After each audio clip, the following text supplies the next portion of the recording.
Did you are late? Should I tell mom? Should I order Momo?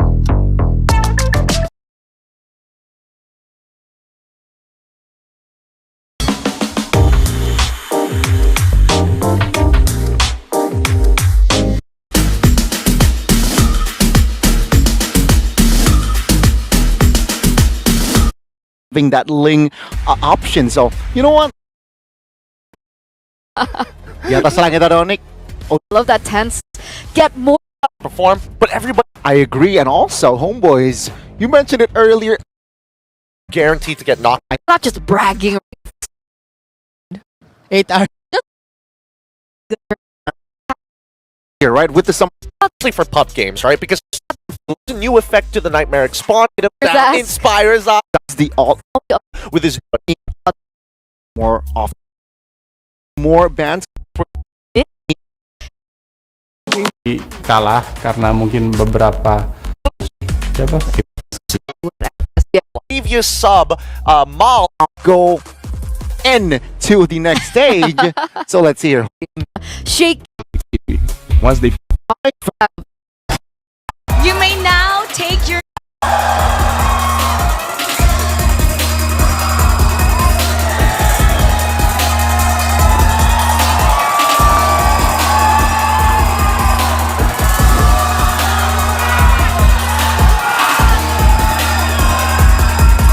All right, boys.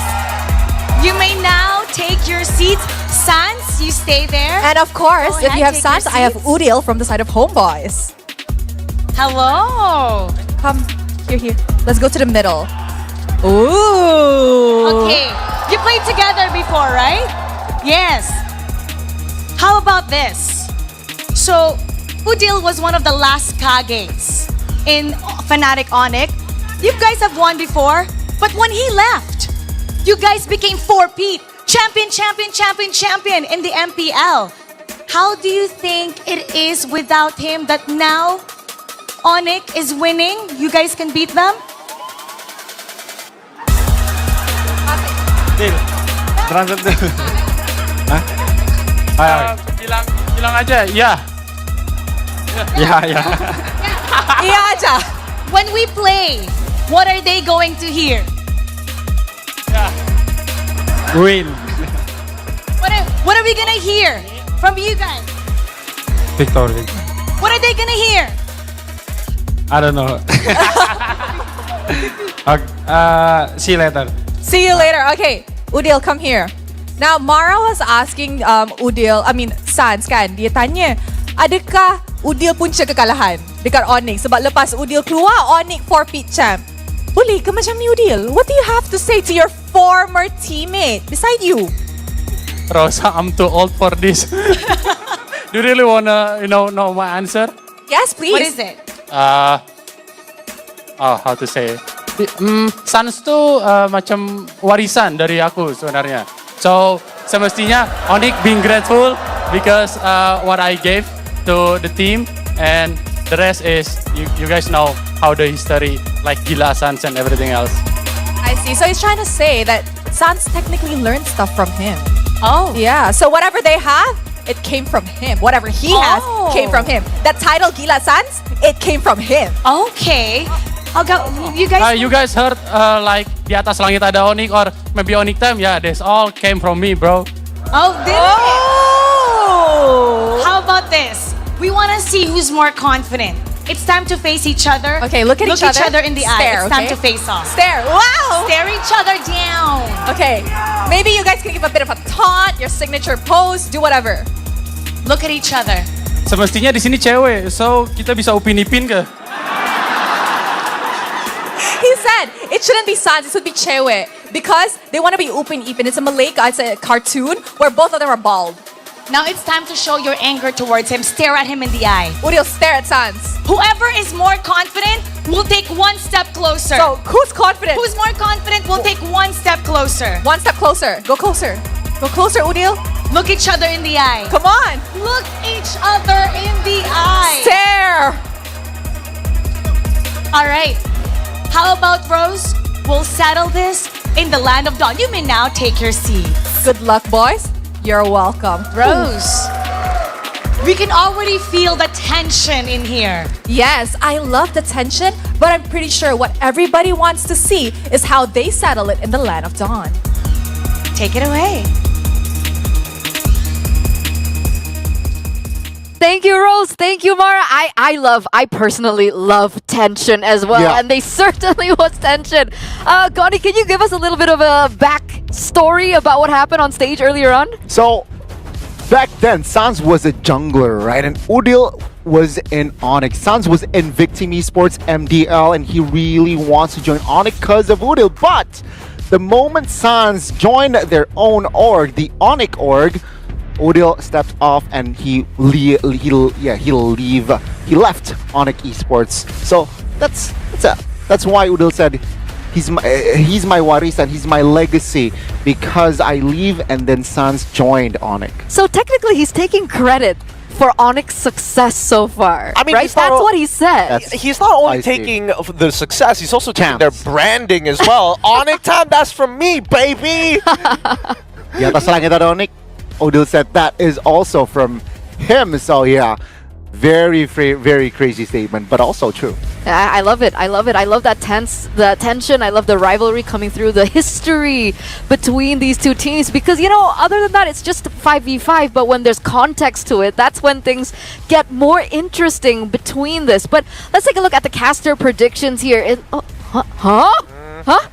Idiot? Really? Oh, okay. Okay. Okay. Yup. I think on pen and paper, it's easy to see that Fnatic Onyx definitely has an advantage walking into this. The performance in the group of death, well, Group B essentially, was not exactly, it didn't go where they wanted to. They probably wanted that top spot, but unfortunately against teams like FCAP and as well as SRG, that's where it feels like they underperform. But everybody else underneath them didn't even stand a chance. I mean, Homeboys only made it through because of a tiebreaker. Okay. But what about you? 2-0 for Onyx. Yeah, on paper, I agree. And also, Homeboys, you mentioned it earlier, a couple of switch-ups. Sometimes one member, you sub in, sub out, that's immediately affecting your chemistry, right? And we got 3, 2, more than 2 people, more than 2 players.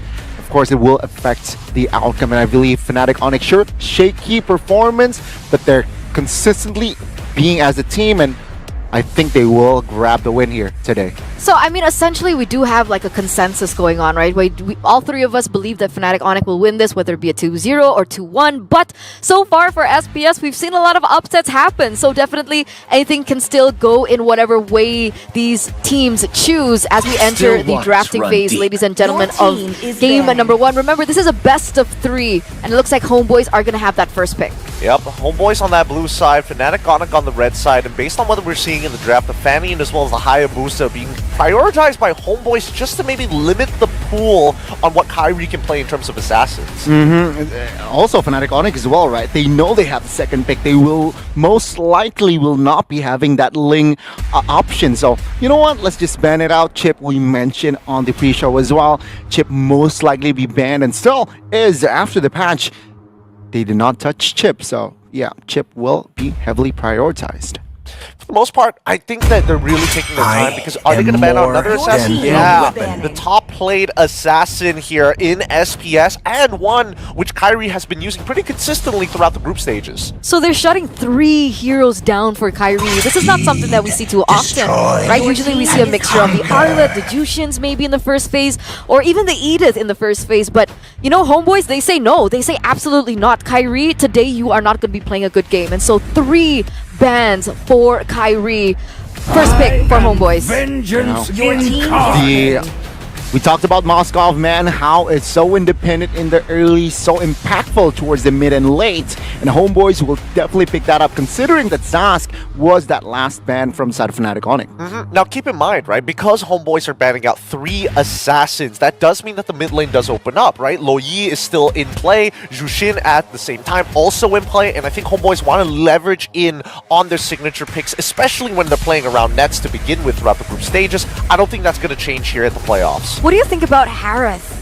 Has Harith fallen off in the meta? I think Harith is a unique gold laner only because he brings magic damage, right? Which does affect how your jungle plays out.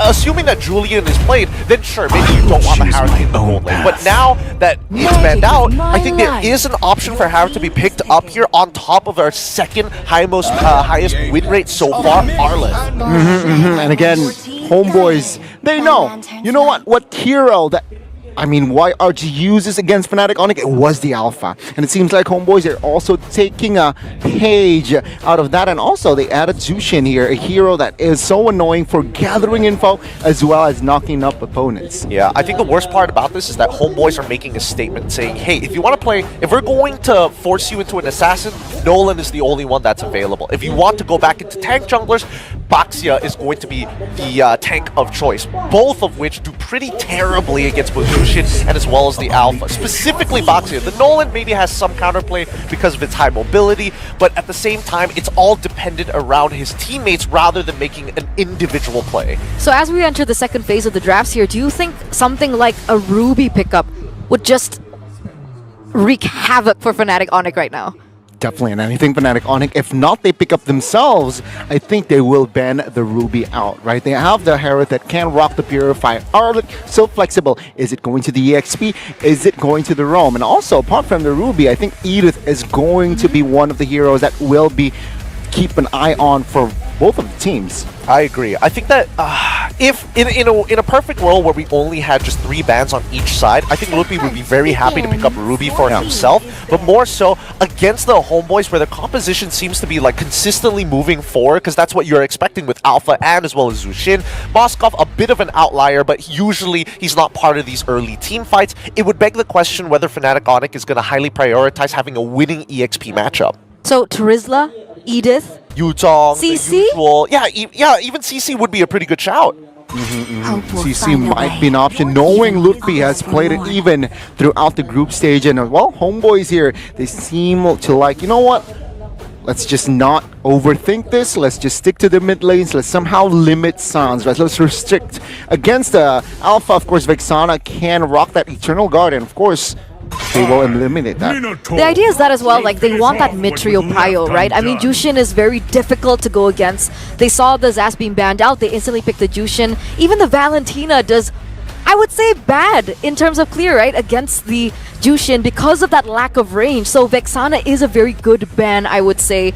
Could try and level that playing field in the mid lane, but what else do you think should be respected here? I think we need to take it one step further as well, right? Because at this point, the only things that haven't been shown from the side of homeboys is who is their EXP laner and who is their support. And I think they can deal with the traditional artillery mages with a simple Grok, maybe even an Edith. So I think banning out another mage here, whether it be Loyi, whether it be Aurora, is a really good idea because they really stop homeboys' composition from moving forward, like progressively taking space. All right, let's see here. Fnatic Onyx, my guess is they will pick up a roamer here. Just, you know what, this Arlet flex, let's just open their cards. Let's pick up a Kufra hero that is good, has more crowd control as well, and asking this question, right? Moskov, are you going to go Purify? I think a Cho or a Kufra here is really good, but no, they actually will open things up with a Valentina.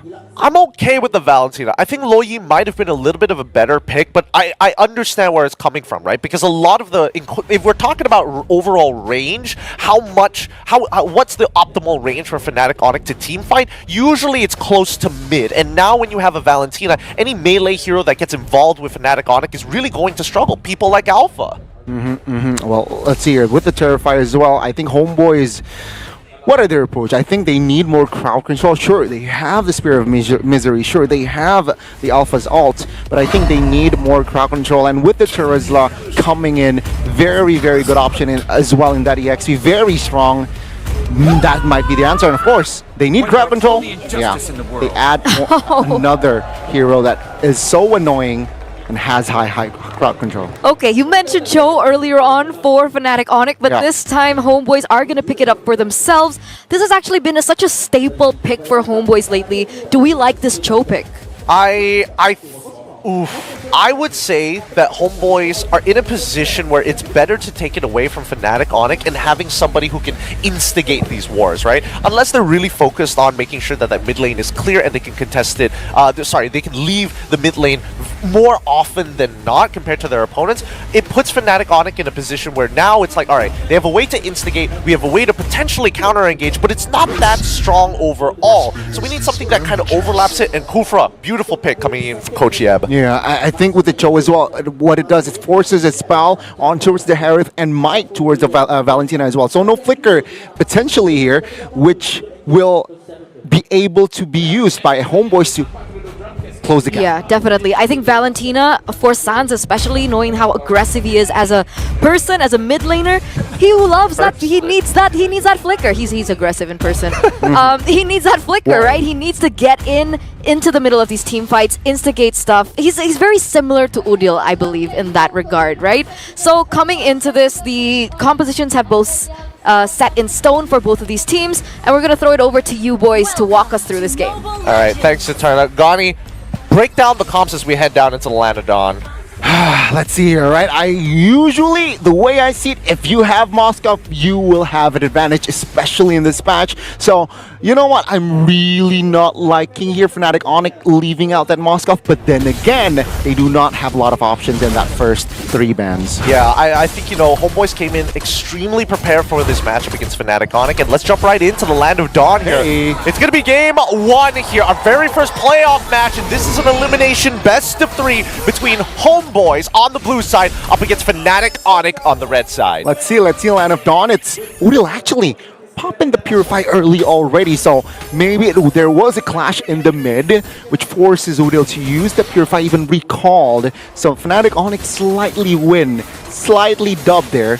And again, Sans, man, so aggressive in the Land of Dawn. Absolutely, but Sans now forcing to use his own Purify. He doesn't want to get CC'd this early on, and I think with the early first blood coming in from Fnatic Onic, this does set the tone for Fnatic to set up these potential dives. Look at this angle coming in from Keyboy just to threaten Nets and force Nets in a position where he has to trade against CW. Yeah, that was a bluff though, right? He recalculated. Kyrie isn't level 4, so there was no need to commit on towards a dive just yet. It seems like Homeboys here, they're playing it very slow. They know they have a Moskov, so you know what? Let's not pick unnecessary fights in the early, and let's just focus on giving space. Oh, here we go. Good read coming in from Keyboy, and that should be it. Oh, another kill, but Mal manages to flicker out of there before the second fracture collided. Beautiful setup there. I expected more setups like that from Fnatic Onic, but again, Homeboys pretty composed there to get out of the way, but that's info. Mal has no flicker for the first turtle. Which is great, because now with the first turtle spawning, it allows Fnatic Onic to actually take the space early on, but we know how assassins play, right? And especially if you're a purple buff assassin, you need to make sure that you have that purple buff before you start getting really aggressive. But hold on, yeah, 3 might be in some trouble here as Sans and Lutpi are going to be hitting level 4 on time to contest this upcoming turtle. Amal is going to have to try. Gets the Spear Valve, pushes it back, and still gets the turtle at the same time as Yushin pops the ult to keep Lupti away. The rest of the team is going to start peeling backwards as San has already made plenty of damage laid out throughout the Homeboys. I mean, could have gone worse for Homeboys. They got the turtle, but man, good disengage, right? Fnatic Onic has not enough resources to close the gap there. But yeah, that's a win for Homeboys here. Fnatic Onic, though, still with the slight economy lead, and Keyboy is already hovering top lane. But Homeboys, they are going to sniff this one out, though. They too pump up top lane. Yeah, luckily they weren't able to find the kills, but now Tyrant's Revenge into the range, on towards Mal's side. He gets on out of there with great pull. Amal so deep in the sauce, can't get out of there. Even Keyboy not even being pushed out of position for Nets. It's just too dangerous as Fnatic Onic get a free pick. Hey, I mean, both junglers was taken out, so it's an equal trade in that sense, right? First 3 minutes, very low kill count here. Just 2 for Onic, 1 for Homeboys, and yeah, again, battle of the mid lanes here. Sans and Udil, very classic, but it seems like Fnatic Onic, they want another pick. They want to fight early. They do want to fight early, but I think Fnatic Onic are making some really good plays, right? Because again, they are setting the tempo here. If you're in Mal's position, where do you go? You need to help out the mid lane, but you still need to counter gank against Keyboy. You don't know where he is the majority of the time, and then we do see that Sans actually using the IMMU to get out of position so that Mal doesn't have an angle for a kick. Yeah, it seems like the early game, well, Mal here, his job is just to provide cover. Provide info, provide cover as well. Meanwhile, you can see bush controls actually mostly controlled by Keyboy. So that's another good space that Fnatic Onic is approaching, right? Take most control of bushes and yeah, great surprise attacks. Let's see where the next surprise attack could be in the mid lane here. San still has one more dash. He doesn't mind this. Kyrie trying to catch up with the farm, but pick coming in from Bao. Good way of the Dragon onto Keyboy side. Even the SOD being called in. Keyboy manages to flicker on out of there as Kyrie wants to get some damage onto Nets, and it looks good. Nets so low. CW wants him, forcing Nets to quickly jump out of the way, even for you pop the Purify to make sure that it happens. Yeah, 3 comes in with the penalty zone, doesn't connect on anybody. Now left out of position is Lutpi is doing an amazing job keeping 2 members away. Yeah, 3 forced the flicker out once again as Kyrie, dangerous, has his ult online. Hey, Turtle Volume 2, Fnatic Onyx 1. So it's 1-1, but yeah, no casualties from that clash, right? It was technically almost a team fight-ish. Homeboys, though, it seems like they do not want to do business.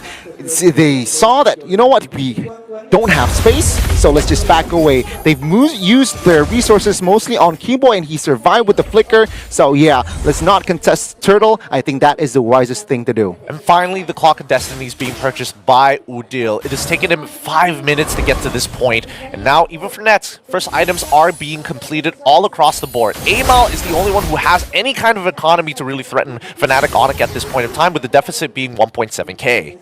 Fnatic Onyx still holding on.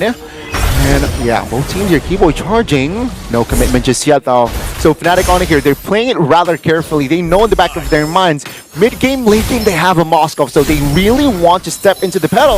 But Homeboys, they're not giving it. They do not want business here in the early game. Yeah, I think they're just waiting for the mid-game, right? Just recover some of the damage that they received in the early. I mean, still, it's a relatively low kill count game. But once they, I'm expecting Homeboys to really start ramping it up once they complete their second items. Which, I mean, yeah, 3, he's already got his second ready to go. We'll see whether the Homeboys want to get aggressive. Well, Homeboys and Fnatic Onyx here just playing it rather slow here, poking around, looking for an angle. Kyrie.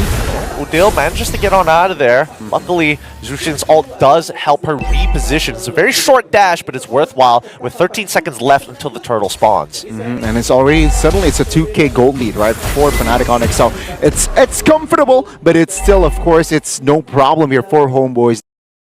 Ready to taste defeat, Padawan? Padawan, talk is cheap. My Jawas are about to show your Wookiee who's boss. Well, check this out. Boom! Didn't even see me coming. I gave you that one. I did. I gave it to him. Come out wherever you are. Bruh, I'm right here. Just admit you're mid and scared. Scoreboard disagrees. Jawa power. Down goes the Wookiee. Okay, tied up. No more Mr. Nice Bras. Let's go. If your game was as good as your gab, maybe you'd be winning. This guy, like he wasn't losing 20 seconds ago. Oh! What was that? I couldn't hear you over the crying Wookiee. Not crying. Jawa power. I wasn't ready. Jawa power. Stop saying that. Jawa power!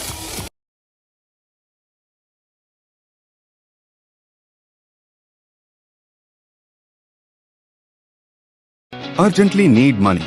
Perupic can quickly and easily solve it. We are safe, reliable, and transparent. You will enjoy a 100% online process and get instant loan up to 25,000 rupees. Perfect for your personal loan, no matter if you are a student, teacher, etc. It has been trusted by 1 million customers. Now use it, you will love it.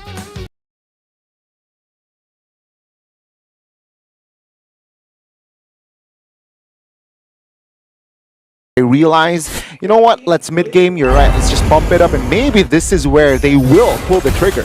I think it's dangerous, right? Because Keyboy, he's charging up, he's ready to jump, gets right on top of Amal, and even commits the ult as well. Penalties are onto Kyrie's side as Amal's getting absolutely destroyed with the help of CW as well and Sands. They're trying to zone out the rest of the team with the Zaman Force, making it difficult for Homeboys to re-engage, and without Jungler, they can't steal this away. Keyboy doesn't land the jump, but Yen3 gets pushed out of position. Without him as the front line, it means the rest of the Homeboys are forced to back away. Good play from Fnatic Onyx. Yeah, that's a 3-win, right? You got the turtle, you got 2 members as well. And so Fnatic Onyx, they want the mid. Is this too greedy though? I think, yeah.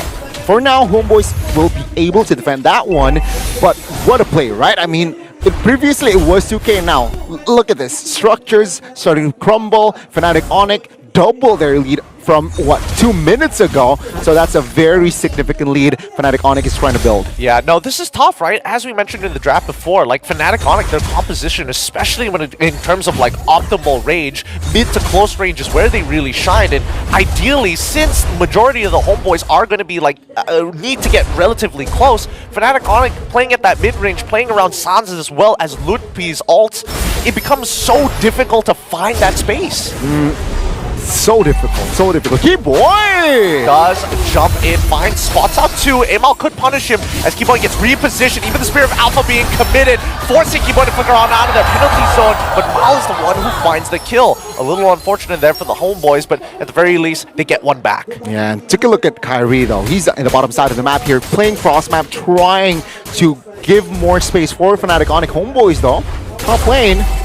Lutpi's in trouble. He's in so much trouble. A 1v3, he needs to run back towards San's side. He's going to get repositioned. Oh, he doesn't get repositioned. Homeboys call to disengage as San jumps right in with a Zushin Dom and Flupti plays it perfectly. Flickers forward with the final slash to get one, and San's able to secure the kill onto Udil's side. Chewe as insurance policies allowing Kyrie to take purple. More wins here for Fnatic Onyx. And yeah, take a look at the space. Tier 1 almost all taken down. Only the mid one standing here forward side of Homeboys and Fnatic Onyx. They're very comfortable now, right? CW has been farming up all right as well. Taking a look at the item. Yeah, 2 items here already, working up towards his third. And this might be it. This might be the answer. After that third item from the side of Harris, maybe Fnatic Onyx will be more aggressive around the map. I think for sure they're going to be more aggressive. Man, I am not warmed up for this cast. I wasn't expecting Fnatic Onyx to be pulling so many push and pulls, the feints, the overhands as well,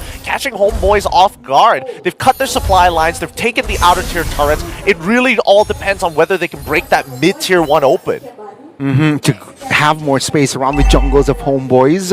Seems like it's going to be their next agenda, right? Being that low Sans. It's just being Sans, but the engage.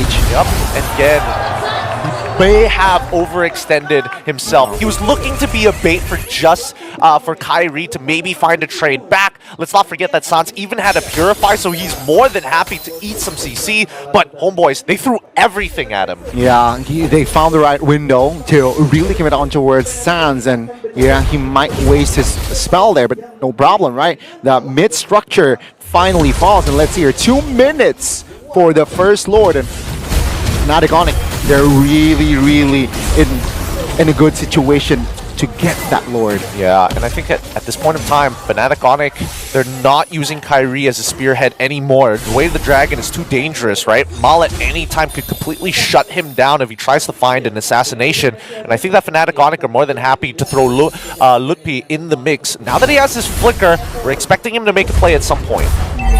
Look at that angle. Look at that angle. Ooh, wants to get a good final slash here. Doesn't commit it. Doesn't commit the flicker. Doesn't hit anybody, but they still got pretty much all the outer tier turrets, and even the T2 on bottom side, basically at 1% HP. Yeah, and of course the jungles here for the side of Homeboys, basically all forward side of Fnatic Onyx. So it's going to be tough them here for Homeboys to really farm, give it farm towards nets. And yeah, as predicted, all the tier 2s will fall as well. Minute mark here for the first Lord. Let's see. Yeah. Homeboys for the second Lord. I mean, Homeboys, what will they do? With 55 seconds left on the clock, and honestly, with a 5k goal lead for Fnatic Onyx, I feel like Homeboys might just have to turtle up here, right? Yeah. We were looking at the damage leaderboard earlier, and Sans currently on top, literally 20,000 above the rest of his team. He has been aggressively trading against the Homeboys for the entirety of the game, so I think that at this point, Homeboys might have the idea that maybe he's going to try it again, right? Let's try it one more time. Let's see if he wants the bait. We know that usually there's a +1 near him. Okay, 5k, almost 6, and oh, Lutpi looking for the engage. Yup, gets the final slash into Kyrie's instant fracture. Assassination successful. Yen3 does get the penalty zone onto 2 so far, but no, with Lutpi here so close by. Lutpi does so much for that team, allowing the rest of his team to absolutely shred them down. A 5k, now 6k gold lead, 2 free picks falling into the hands of Fnatic Onyx. Man, I gotta say, CW, he was untouched there. He was practically the assassin, right? And again, with the item that he has built up, of course, you cannot underestimate Harith at this point. You saw here, CW again, just untouched. With the positioning, with the right skills as well. Homeboys, no window whatsoever to find the right angle to perhaps commit a wave of dragon on towards the right targets. Of course, they have Purify, so a lot of layers here in the making. Yeah, we're getting very close to a checkmate angle for the side of Fnatic Onic, unless Homeboys can make a miracle play against Fnatic just before this Lord spawns, or even at high ground defense. I don't think the Homeboys will be able to defend this, or at least protect one of their inhibitors, right? Yeah, and it's so hard now, right? Because Keyboy has a mortality, so maybe Homeboys are looking to find a pickup on towards the enabler, one of the crowd control enabler for Fnatic Onic, but he has the immortal. So it's going to be very tough here for Homeboys. Yeah, and Sans holding on to the Lucian. Look at that damage against Udil. If he gets this fear, he's already put at a very lethal amount of HP. He's got to be careful not to get sniped just yet. The final splash on towards Maul's side. He's able to escape for now because Fnatic Onic, they want structures more than they care about this Lord. Keyboy tries for the play. He still has the immortality. The Zaman Force has been popped as well. CW gets clipped by the penalty zone, but now that means the bottom flank is wide open. And there we go, Kyrie already with the assassination, doing multiple layers of damage, allowing Fnatic Onic to secure the rest of these inhibitors, and this should mean that they close out this game. Amal and Nets, the only ones still alive. Look at the high ground defense. Nets getting terrified as Zaman Force gets popped again, and that's it. GG, well played. Fnatic Onic take game 1. Wow, what a performance from the side of Fnatic Onic. Strong, convincing win, and Homeboys, a lot to refine, a lot to improve for the second game. Welcome हो तो ऐसा ₹2000 का welcome bonus जैसा आज ही खेलो on rummycircle.com और रहो एक कदम आगे। इस खेल में आदत लगना या आर्थिक जोखिम संभव है, जिम्मेदारी से खेलें।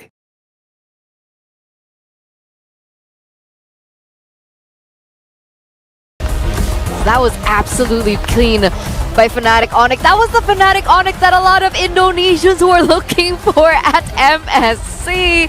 But we see it here, right? It was a relatively low-kill game for the most part in the early stage. Up until the mid-stage, it was just Fnatic Onic playing the map. Yeah. They got that 2K gold lead just playing macro. I mean, that's why we saw like only 3 kills in the first 6 minutes of the game. For the longest time, nothing was really happening here, but notice where they fight, right? They're fighting around neutral objectives, but they're also fighting around things that most people would consider a little insignificant, like River Crab, Little Wanderer, for example, the outer creeps. And this is the way that Onic really likes to play, right? They suffocate you by not technically suffocating you. They suddenly take space, they suddenly take more structures. Yeah, in your head, we're fine. It's just a 2K deficit, but space, right? Fnatic Onic, what a first game. It was actually quite unfortunate, right? Because I think as they were defending the base for Homeboys, Nets already had his Holy Trinity plus that Rose Gold Meteor. So essentially, he already had that damage to utilize in these team fights and to try and look for opportunity. But again, like you guys mentioned in the game as you were casting, the fact that there were so many Purifies on the board for Fnatic Onic, the way that they utilized the Arlet for Lutpi as well was just so beautiful in a way that they didn't even allow that opportunity to surface for Homeboys. No, I totally agree, right? As Gani mentioned, it's a matter of getting the space back and finding that initial momentum. Because Homeboys, if they play from behind, it's really difficult to get into a position to create these big plays. With Mal, for an example, and yes, I do think that it was a little unfortunate because he could not get in on any of these fights, right? No. And that's where I was thinking maybe Grok might have been a better answer just in case things go bad in the early game. With Grok, you know, level 2 is already it's a very invasive hero, as we all know, and perhaps it's sure Cho, you can argue, also invasive hero, but sometimes, you know, Grok is just that freak that you might need. Maybe it can show up in the second game. Yeah, you know, Grok is the kind of hero that you have to look over your shoulder when you go into a changing room. What are you peeking at me? I'm just doing my buff, man. Stop it, Grok. I love the way that he's describing these. What did you say earlier? Suffocate, but not actually suffocate. Yeah. And then Grok is a freak. Yeah. I mean, it makes sense. It makes sense. I understand, but with context, right? With context, with context matters.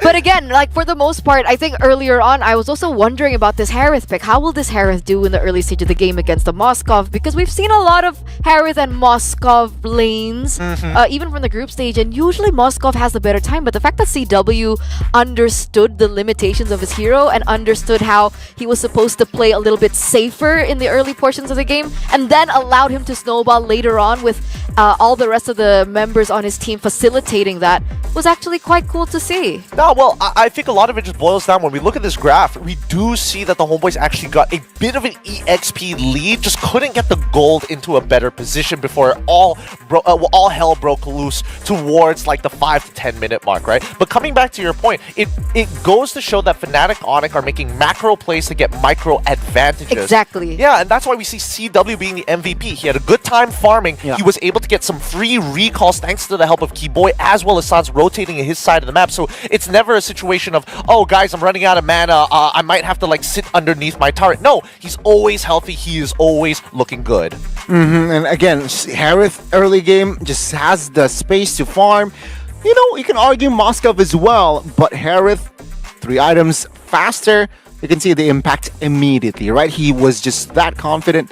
And with the Purify, he's more confident in taking more engages. Now, when you are in a position where you are behind, right, your frontliners are going to feel it the most because they're taking the brunt of the backline damage from your opponent. So when we look at these highlights, right, Keyboy, he doesn't mind going in because he knows that he can tank the damage from Homeboys' backline. But look at the positions of Santa and CW, right? When they find their opportunities and when it's a clean engage, that's when we see these big plays happen. Like this one, Kyrie gets level 50, instantly plays off of Lukby, and then Keyboy is going to jump in, allowing the frontliners of Homeboys to get absolutely melted down by both CW and Sans.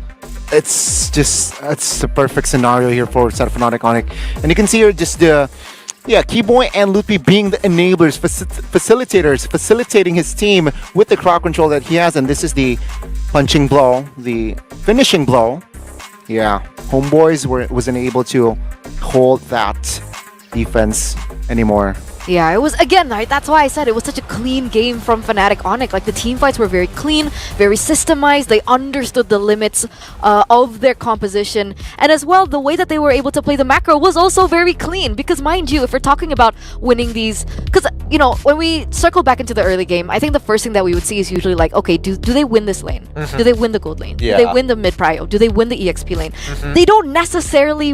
They didn't necessarily win that with the composition of the draft that was set, and so they played around it. They didn't go for too much of engages. They didn't overcommit onto a lot of these things, which is why it makes Fnatic Onic a scary team to go against. And we'll see. I mean, Homeboys definitely got something going for them. Hopefully they will find their momentum in game number 2, because remember, it's still a best of 3. There is still hope for Homeboys to come back, but we are going to get to that after we go on a short break. You're watching SBS. We'll see you after. Hi. Bye.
Order biryani now.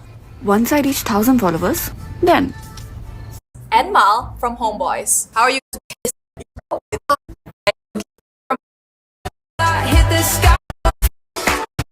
Playoff, but it's games were either like 2-1, 2-1 or 1-2, even if they did lose. So let's see. So there are still chances, of course, for the side of Homeboys here. They will switch sides. So How do you know? Fnatic Onyx, they already banned. But there's nothing on screen. How do you know? Are you just a telepath, Gani? I think Fnatic Onyx will ban the Alpha out Are you serious? and the Jirshin Kidding. out. You're kidding. Nah. Your third eye is closed, brother. We got no information. I bet they're still doing a ping check right now. I mean, if that's true. Imagine if it was true. Imagine if Gani was correct about this. Am I right? That is actually crazy. Come on. That's crazy. Let's see. Let's see. Look, I think especially for when we're talking about like Fnatic Onyx and as well as Homeboys, the important part is who's on whose side. Who's on blue, who's on red. I think Fnatic Onyx will have blue. Wait. Uh-oh. It looks like things are actually swapped, ladies and gentlemen, as we get into the drafting phase of game number 2. These are going in quick, so I'm just gonna, throw it at you guys straight up and tell us what you think. Very interesting approach here. Fnatic Onyx, they prioritize the Kufra in the first phase. They will pick up the Zask though, so yeah, that's a tier S mid laner picked up already for the side of Fnatic Onyx. Yeah, kind of interesting to see, right? Because Homeboys are going to be on, it looks to be on the red side here. Yeah. And Fnatic is going to be on blue. And Gani, you're actually correct about a couple of things. I wasn't expecting the third eye to open even before the graphics. The Alpha as well as Jushin did get banned out, so that means first pick for the side of Onyx. And Homeboys, they are able to pick up the Hayabusa on top of the Arlet, but I think Fnatic Onyx very smartly picking up the Nolan on top of the Moskov. So they've got power picks. A lot of power picks indeed, a lot of aggression in that early, stability for that Zask, and also a very good insurance for that late game, right? With the Moskov, can split push, can also provide you damage and surprise attacks. Homeboys though, to close out the first phase, what do they need? I think, I think they need to secure a mid here.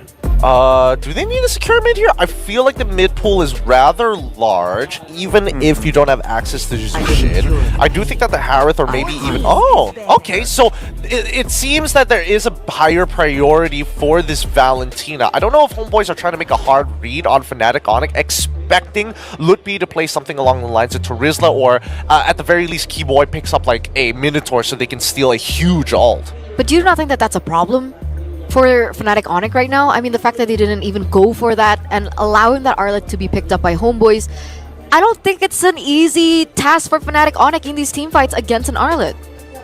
You know what? Yeah, you're right. You're right. So, what's the right approach here? I think Minotaur should be the priority, but then again, for the second phase, Homeboys will have the first pick.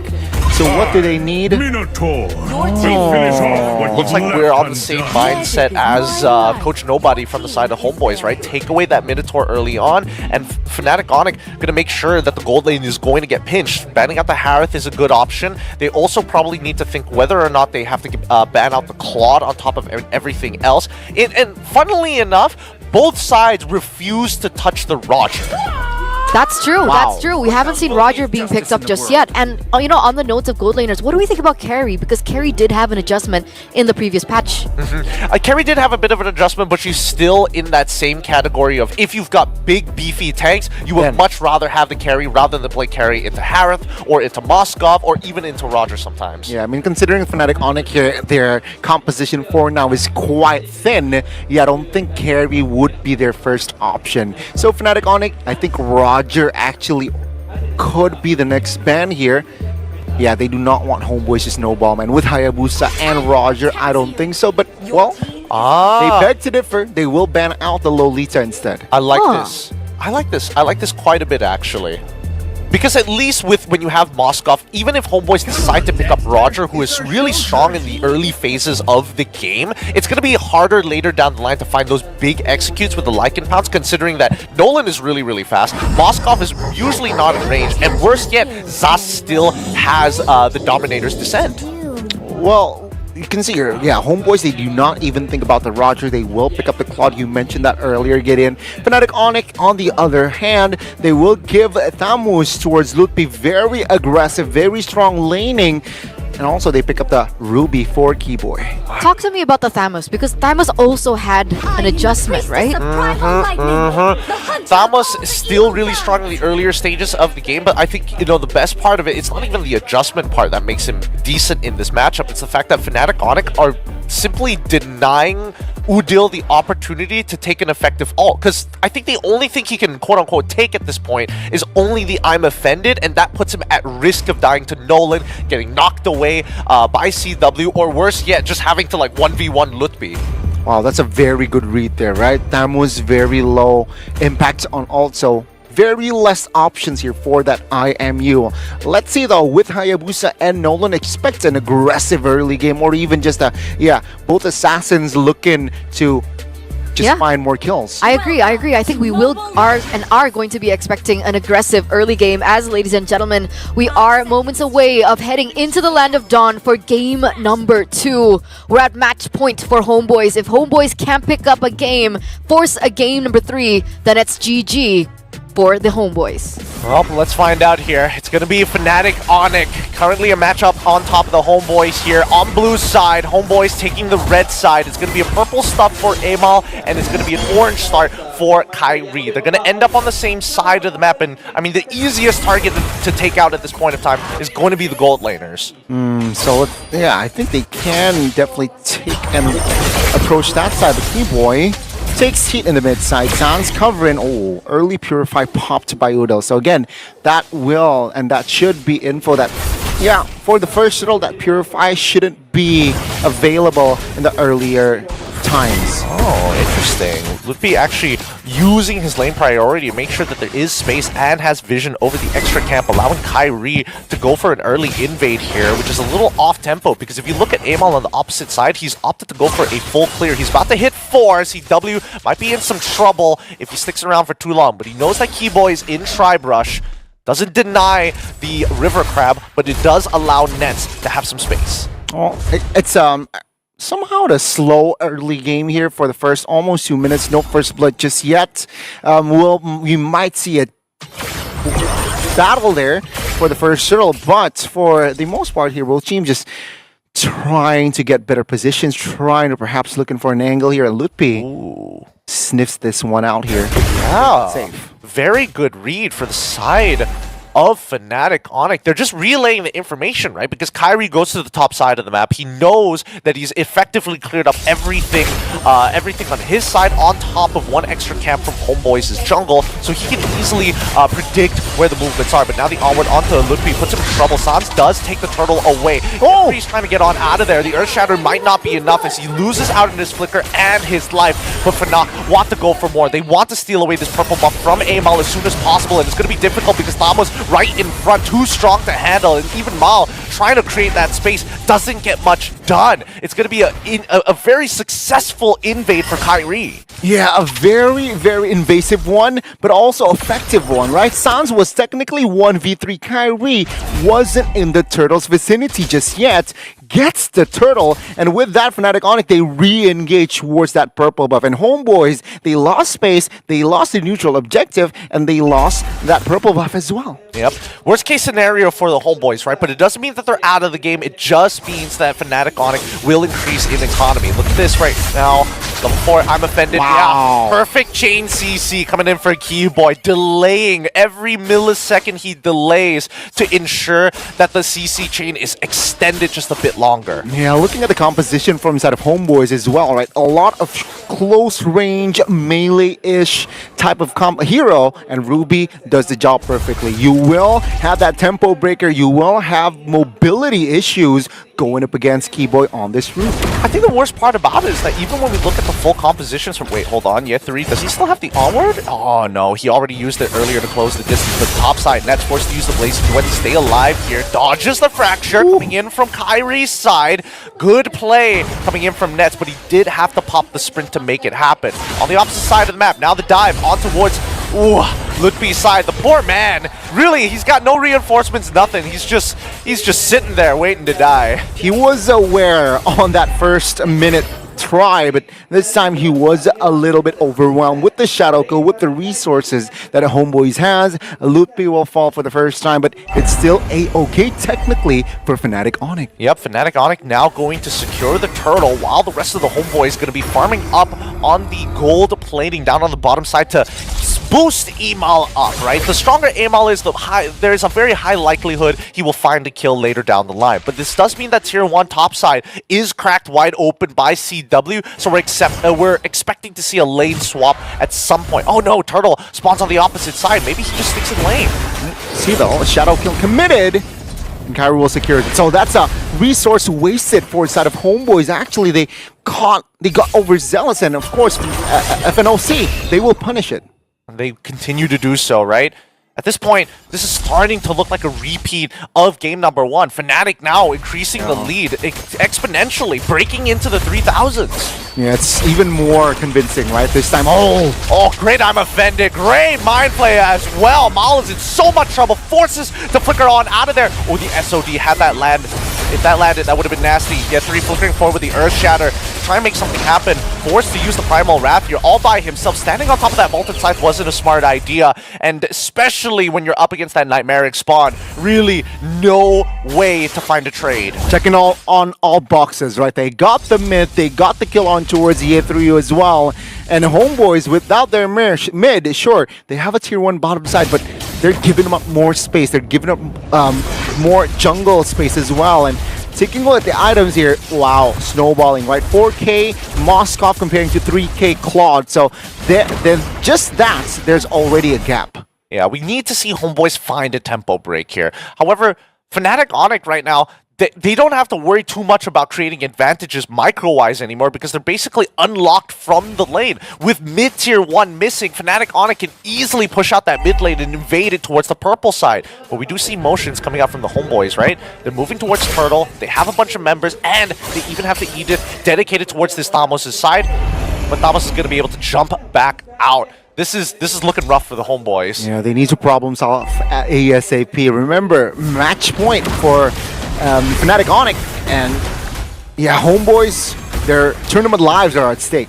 It's not looking good here because they're going to give up on this turtle straight away. Hayabusa on the top side of the map to maybe get a split push going. Lutfi will respond, but the rest of the Homeboys now kind of coagulating together, right? Sticking as a 4-man because it's just too dangerous to walk by yourself. It's very dangerous here for the side of Homeboys, you're right. And CW, he's technically killless, but of course he is untouched as well. So he is a-okay on the farm. Mal looking for something. Is this the right? What is this move? A final slash on towards Keyboy's side. Nightmaric Spawn going to keep a couple away. Next comes in with Lazy Duet as well. They weren't expecting so many members dedicated. Mal actually survives with a sliver of HP as Lupti a little late on the rotate. Mal gets out of there just in time, but the Homeboys are giving up all the space in the world. Top side is getting shoved in. The tier 2 might just fall off of that as well, and they're even losing their orange buff to Kyrie as the rest of Fnatic are trying to cut off routes to this tier 2 down bot. Well, that shows, right? Homeboys has options here,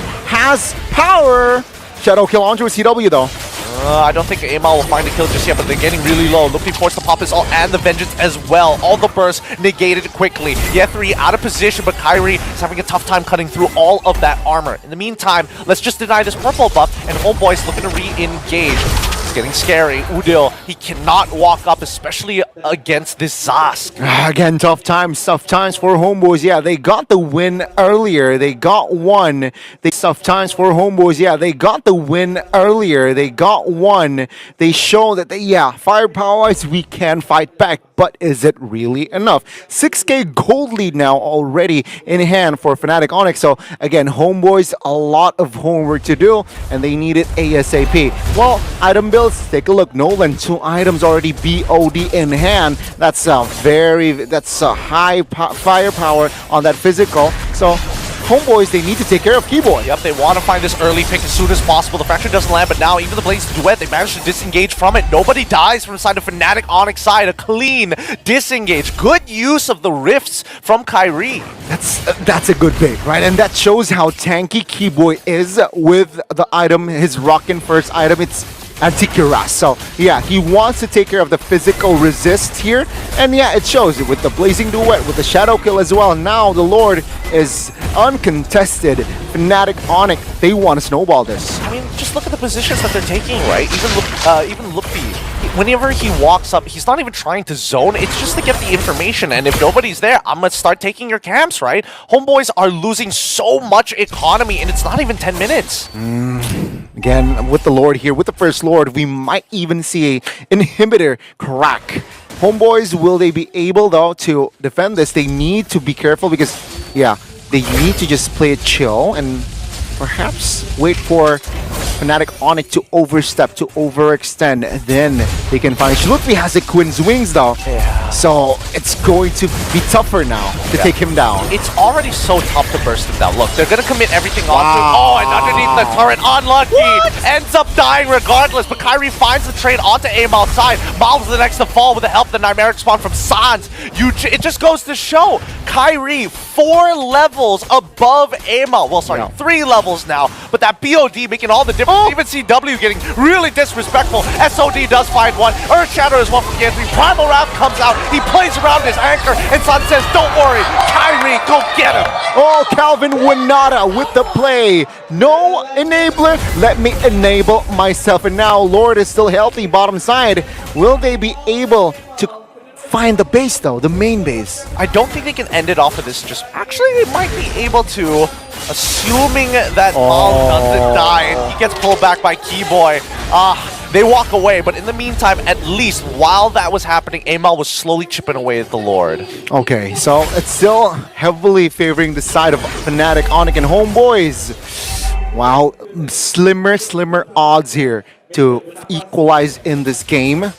And well, Fnatic Onic, they will turn the heat down for now, but it's still almost a 10,000 gold lead. That's a lot. I think this game is pretty much done for, right? I feel like this is really difficult for Homeboys to get back in, because the only way they win at this point is to get to their third item, and Fnatic Onic are about to complete their own. Holy Crystal is probably the next purchase coming in from the side of Sans. We're expecting, yep, all 3 items, the Holy Trinity on top of the extra utility of Winds of Nature for Mr. Calvin Winata himself, CW Chairway, as you may know him. What a Lord advantage. Look at that. Huge goal difference. But now the onward as well onto Keyboy side. They're trying to make it happen. The Earth Shadow lands on towards 3 people, but Amal finds Keyboy luckily with the Oki Shadow kill. A clean pick from Homeboys' side. Oh, so close! He nearly dies to the SOD. Ah, lucky Amal there. He will be able to reset, but Keyboy will be the sole casualty from that skirmish. So you know what? Fnatic Onic, they realize that they're still in the lead economy, and they will definitely look for the Lord now. Homeboys, it's kind of a do or die, right? I mean, it's kind of all for nothing, all or nothing, and it seems like they want to contest. They need to contest this Lord. They have to, and I think that Fnatic Onic are totally happy with Homeboys walking out of their base, because if this fight goes terribly, Fnatic Onic will close it out. Now look at the position of Mal right now. He's pretty deep in enemy territory. Well, top lane here, it's quite neutral, it's quite equal, so Fnatic Onic, they will be happy to buy more time. And take a look at Kyrie. He will though rotate towards the purple instead. They know they have the control, they know they have the artillery and the firepower, so they will take things slow.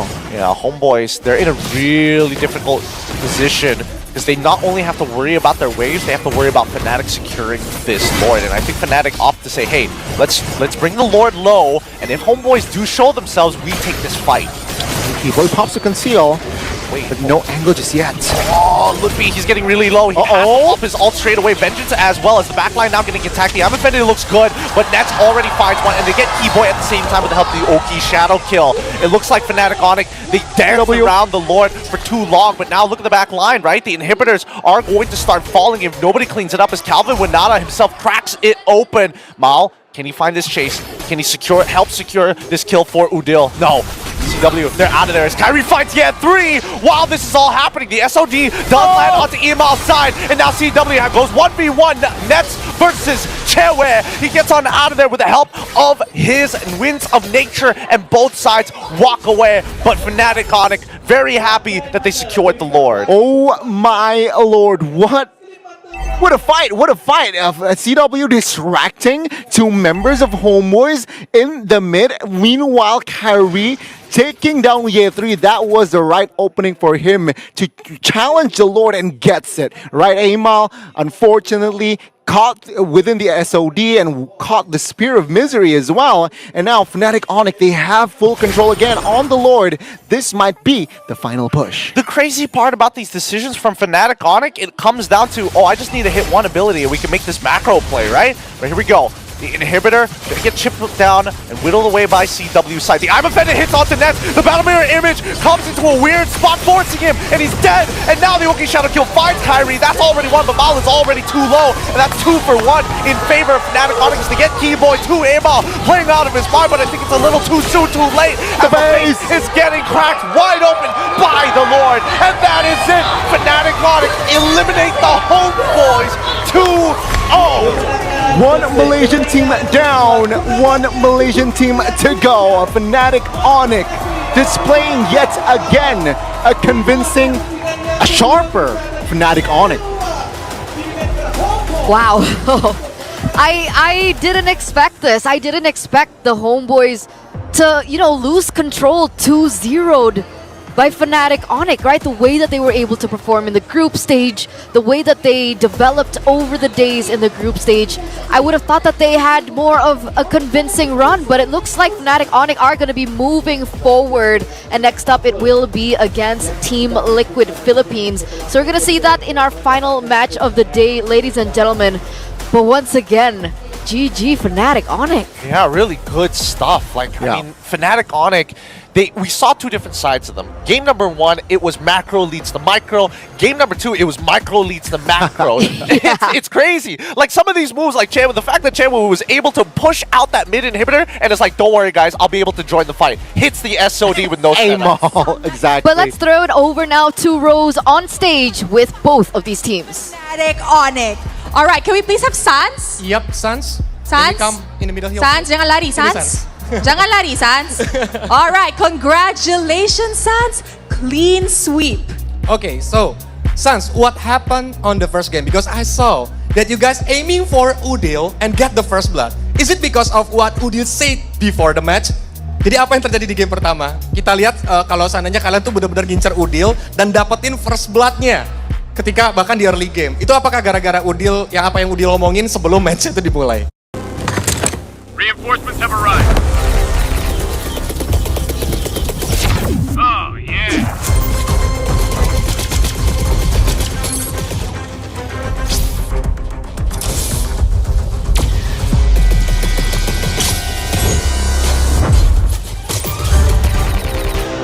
My enemies are shaking now.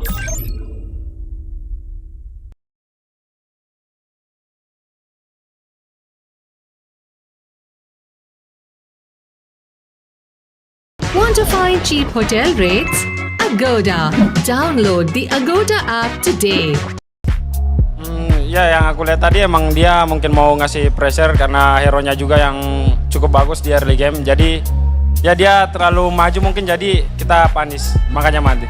Ya. Oh, he think that Udil wants to give the pressure, but Udil is off position, so they have to punish Udil.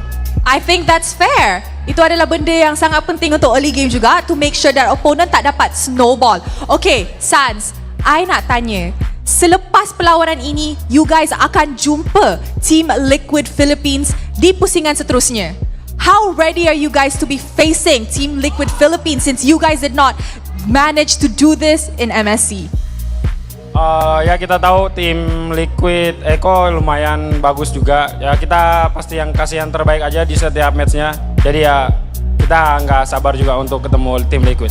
Okay, so they know that Liquid Echo is a very good team, but they will give the best for all the match, and they can't wait to see Liquid. All right, thank you very much, Sans, and once again, Sans. Congratulations to Fnatic Onyx. Yeah. Unfortunately, this match, we will be sending a team home. And unfortunately for us, that will be our home ground favorite, Homeboys. So before that, can we please have Udil here?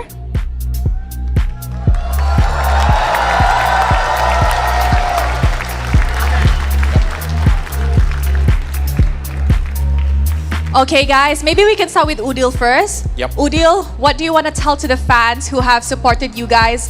But I'm pretty sure, before that, I'm pretty sure all the fans are very proud of you guys. New roster, and you guys still managed to go into playoffs. So, any words for them?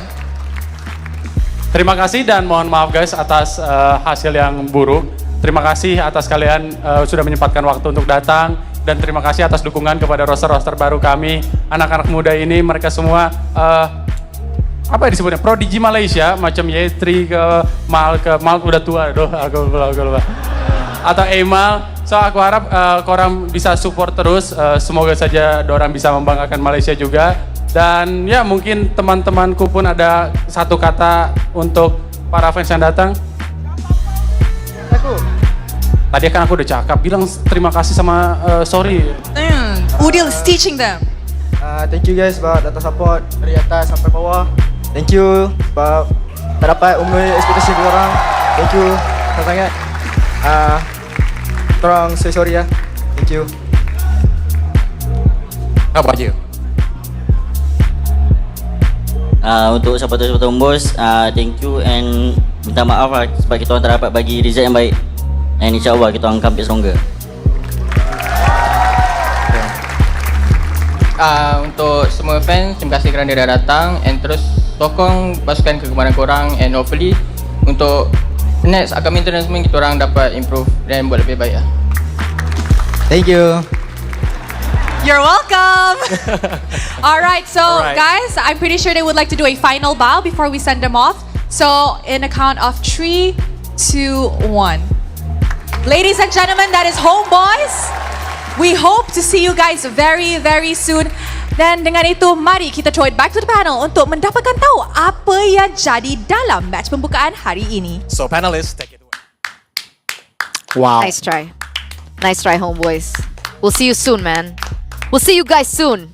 Man, does that mean we're not gonna get more like spicy stuff, like taunts and stuff? Well, Udil's not here anymore. I think the spicy stuff are gonna come down the road, right? Because now that we're coming to like the cream of the crop, these guys, if they put too much energy in taunting, they lose out on the gameplay. As some of the netizens may have like figured it out by now. That's actually true. It's power ratio. That's actually true. Yeah, you need to have the right balance to, be spicy, but also win games. Because even Flap Teasy, right? I mean, the Flap Teasy, the Flap, right? He's like, you know what? Every time I taunt, I lose. I mean, so, well, okay, fine. And yeah, okay. But anyway, once again, congratulations to Fnatic Onyx for moving forward in this tournament. They are going to be meeting in the upper brackets with TLPH later on. So they do have a little bit more time because we do have one more match to complete before we head over to that upper brackets, which is our second elimination match of the day.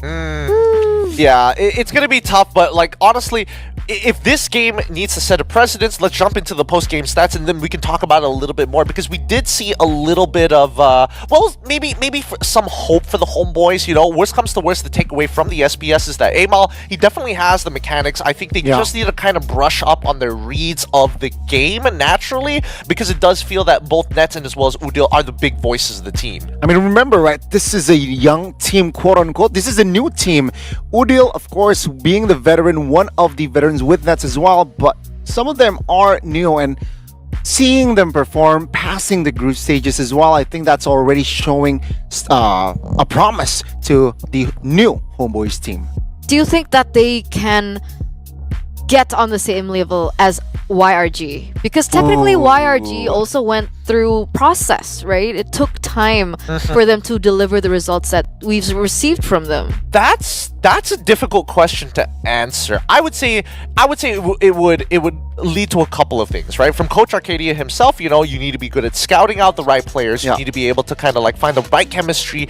But most of all, it's just luck, right? All of these things, just if you happen to you scout the right person, they happen to just click really, really well to each other. It's all in a testament to luck.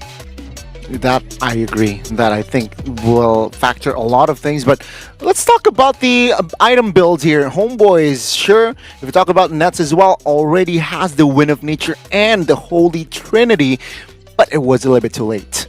It was a little bit too late for the Claw to be active on the map? Well, as much as Claude wants to be active, it's just really, really difficult, right? Because when we're looking at Fnac's side, they had such an immense lead by 14 minutes. I mean, yes, it only roughly went below the 10k mark only because they were looking for the base. They were looking to end with the Crystal, and they're willing to sacrifice members to do so. But I think the biggest proprietor to the success of Fnac is Sans. Because of the way Zask works, the fact that he is an anchor, you can see that people like CW is standing literally right on top of the Nightmaric spawn. And it's like, as long as I'm here, I'm guaranteed to get a trade for my team.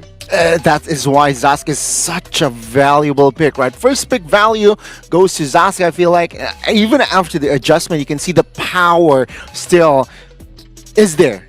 And FNOC, Fnatic Onyx, they showed that power against Homeboys, who, again, very low range heroes, right? You got Edith, Hayabusa, Valentina, not enough range, not much range, which of course Zask and Ruby just pop off. Yeah, I mean, I think that Fnac overall have plenty of insurance policies. It's clear where they wanted to play across the map, and they had the heroes to do so. The hardest part is getting past this Zask, because I think Zask overall, in my opinion, he's coming to a point where he's kind of like Uranus, where I think both of them are pretty dog water heroes, only because how do you trade against him? Like, let's look at the early game here, right? The first couple of kills prior to those 5 minutes, it's just EXP gain, EXP gain, EXP gain with the accumulation of gold on top of that. But once we saw that big kill around the 4th minute mark, and they got towers on top of that, that's the whole early to mid game just going over to Fnatic Onyx, and Homeboys can't do anything about it. Yeah, the first game, it was the third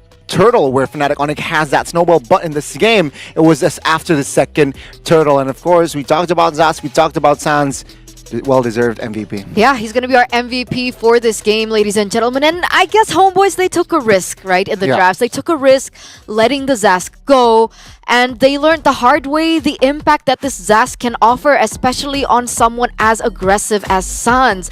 Because even from the early portion of the game, he was clearing a lot quicker than the Valentina because of the outright tradings of damage that the Valentina couldn't necessarily handle. And so he had more of a say of the rotations on the map. And even at the later portions, like you mentioned, Gideon, the fact that every time they go into these team fights, all of these members from the side of Homeboys, especially the backliners, really had to be wary of the damage from the Zask protruding. It was very difficult because 1v1 Nets actually did survive against CW. But if there was a Zask involved in that team fight, that's when it got a little bit tricky, despite Nets already getting his Holy Trinity and the Wind of Nature. Yeah, I mean, the Nightmaric spawn, I believe the Nightmaric spawn is way too tanky for what it does, right? It literally provides Zask all of his abilities, like pretty much a 2x value on it. And even towards the end of the game, we do see that Sans is a big proprietor of why Zask is such a pain. Because not only is it, oh, you want to come to me, you have a dive comp, you want to come at me? Sure, I don't need to move the Nightmaric spawn. And then as soon as you're losing, I'm going to move up so you can't run away. Yeah.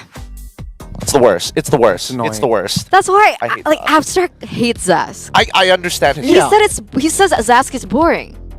But I have like a certain love for Zask in a way. What? Why?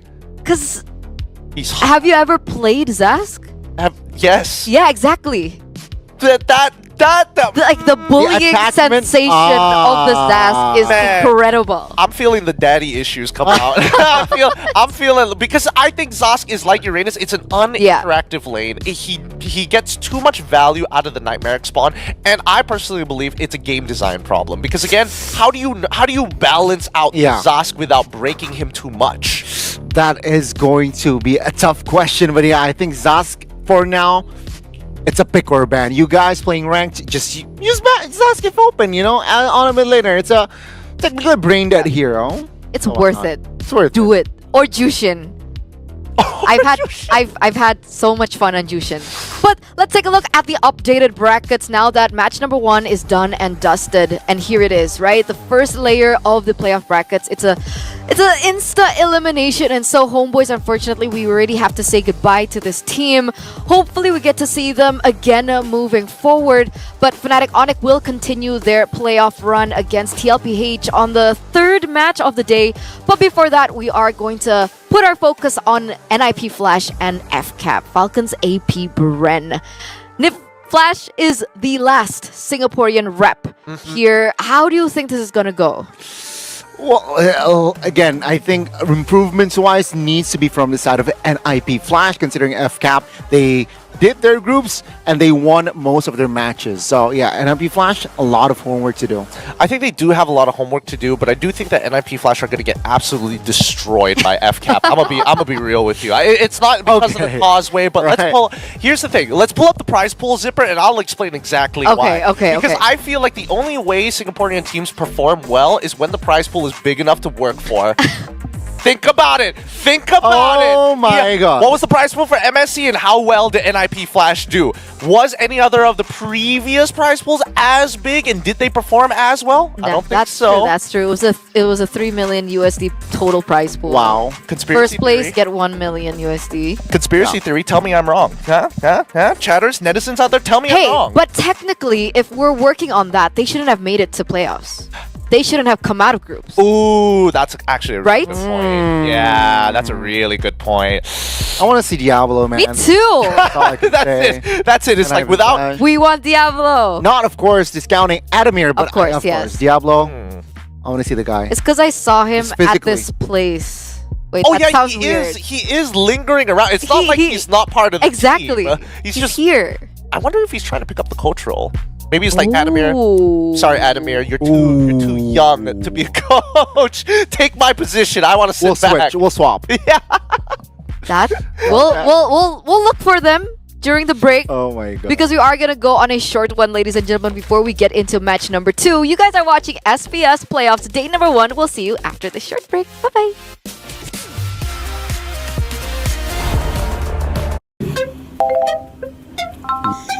इस वाले rummy app पर 11,000 रुपए का welcome bonus है और ये वाला तो मुझे 500% बोनस दे रहा है हंस क्यों रहे हैं? ऐसे गोल गोल घूमोगे बोनस कैसे मिलेगा ये समझ भी नहीं पाओगे रमी सर्कल पर मिलता है 2,000 का वेलकम बोनस जैसे जैसे मैंने डिपॉजिट किया वैसे वैसे मुझे बोनस मिला सच्चा बोनस और असली मजा रमी सर्कल पर नहीं खेला तो क्या रमी खेला डाउनलोड करो इस खेल में आदत लगना या आर्थिक जोखिम संभव है जिम्मेदारी से खेलें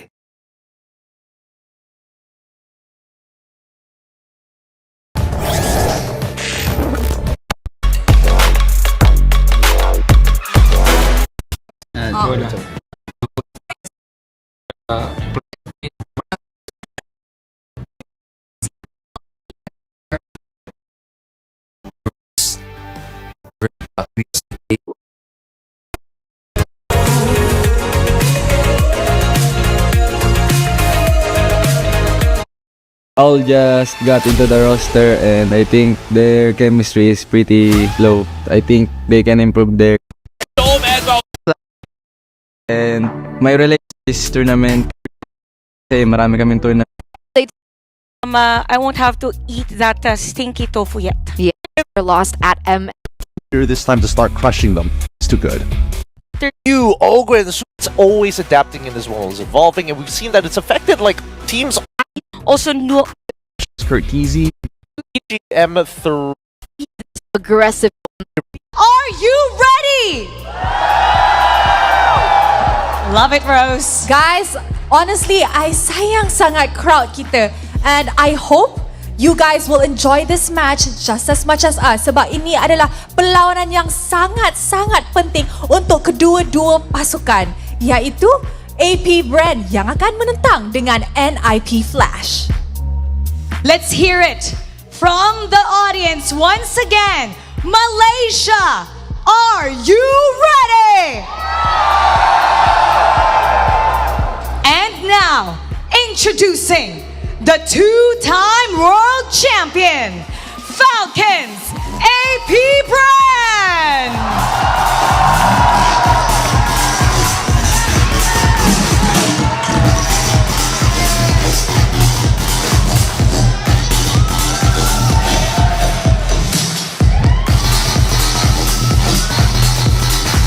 And of course, the Singaporean All-Star Dream Team, NIP Flash!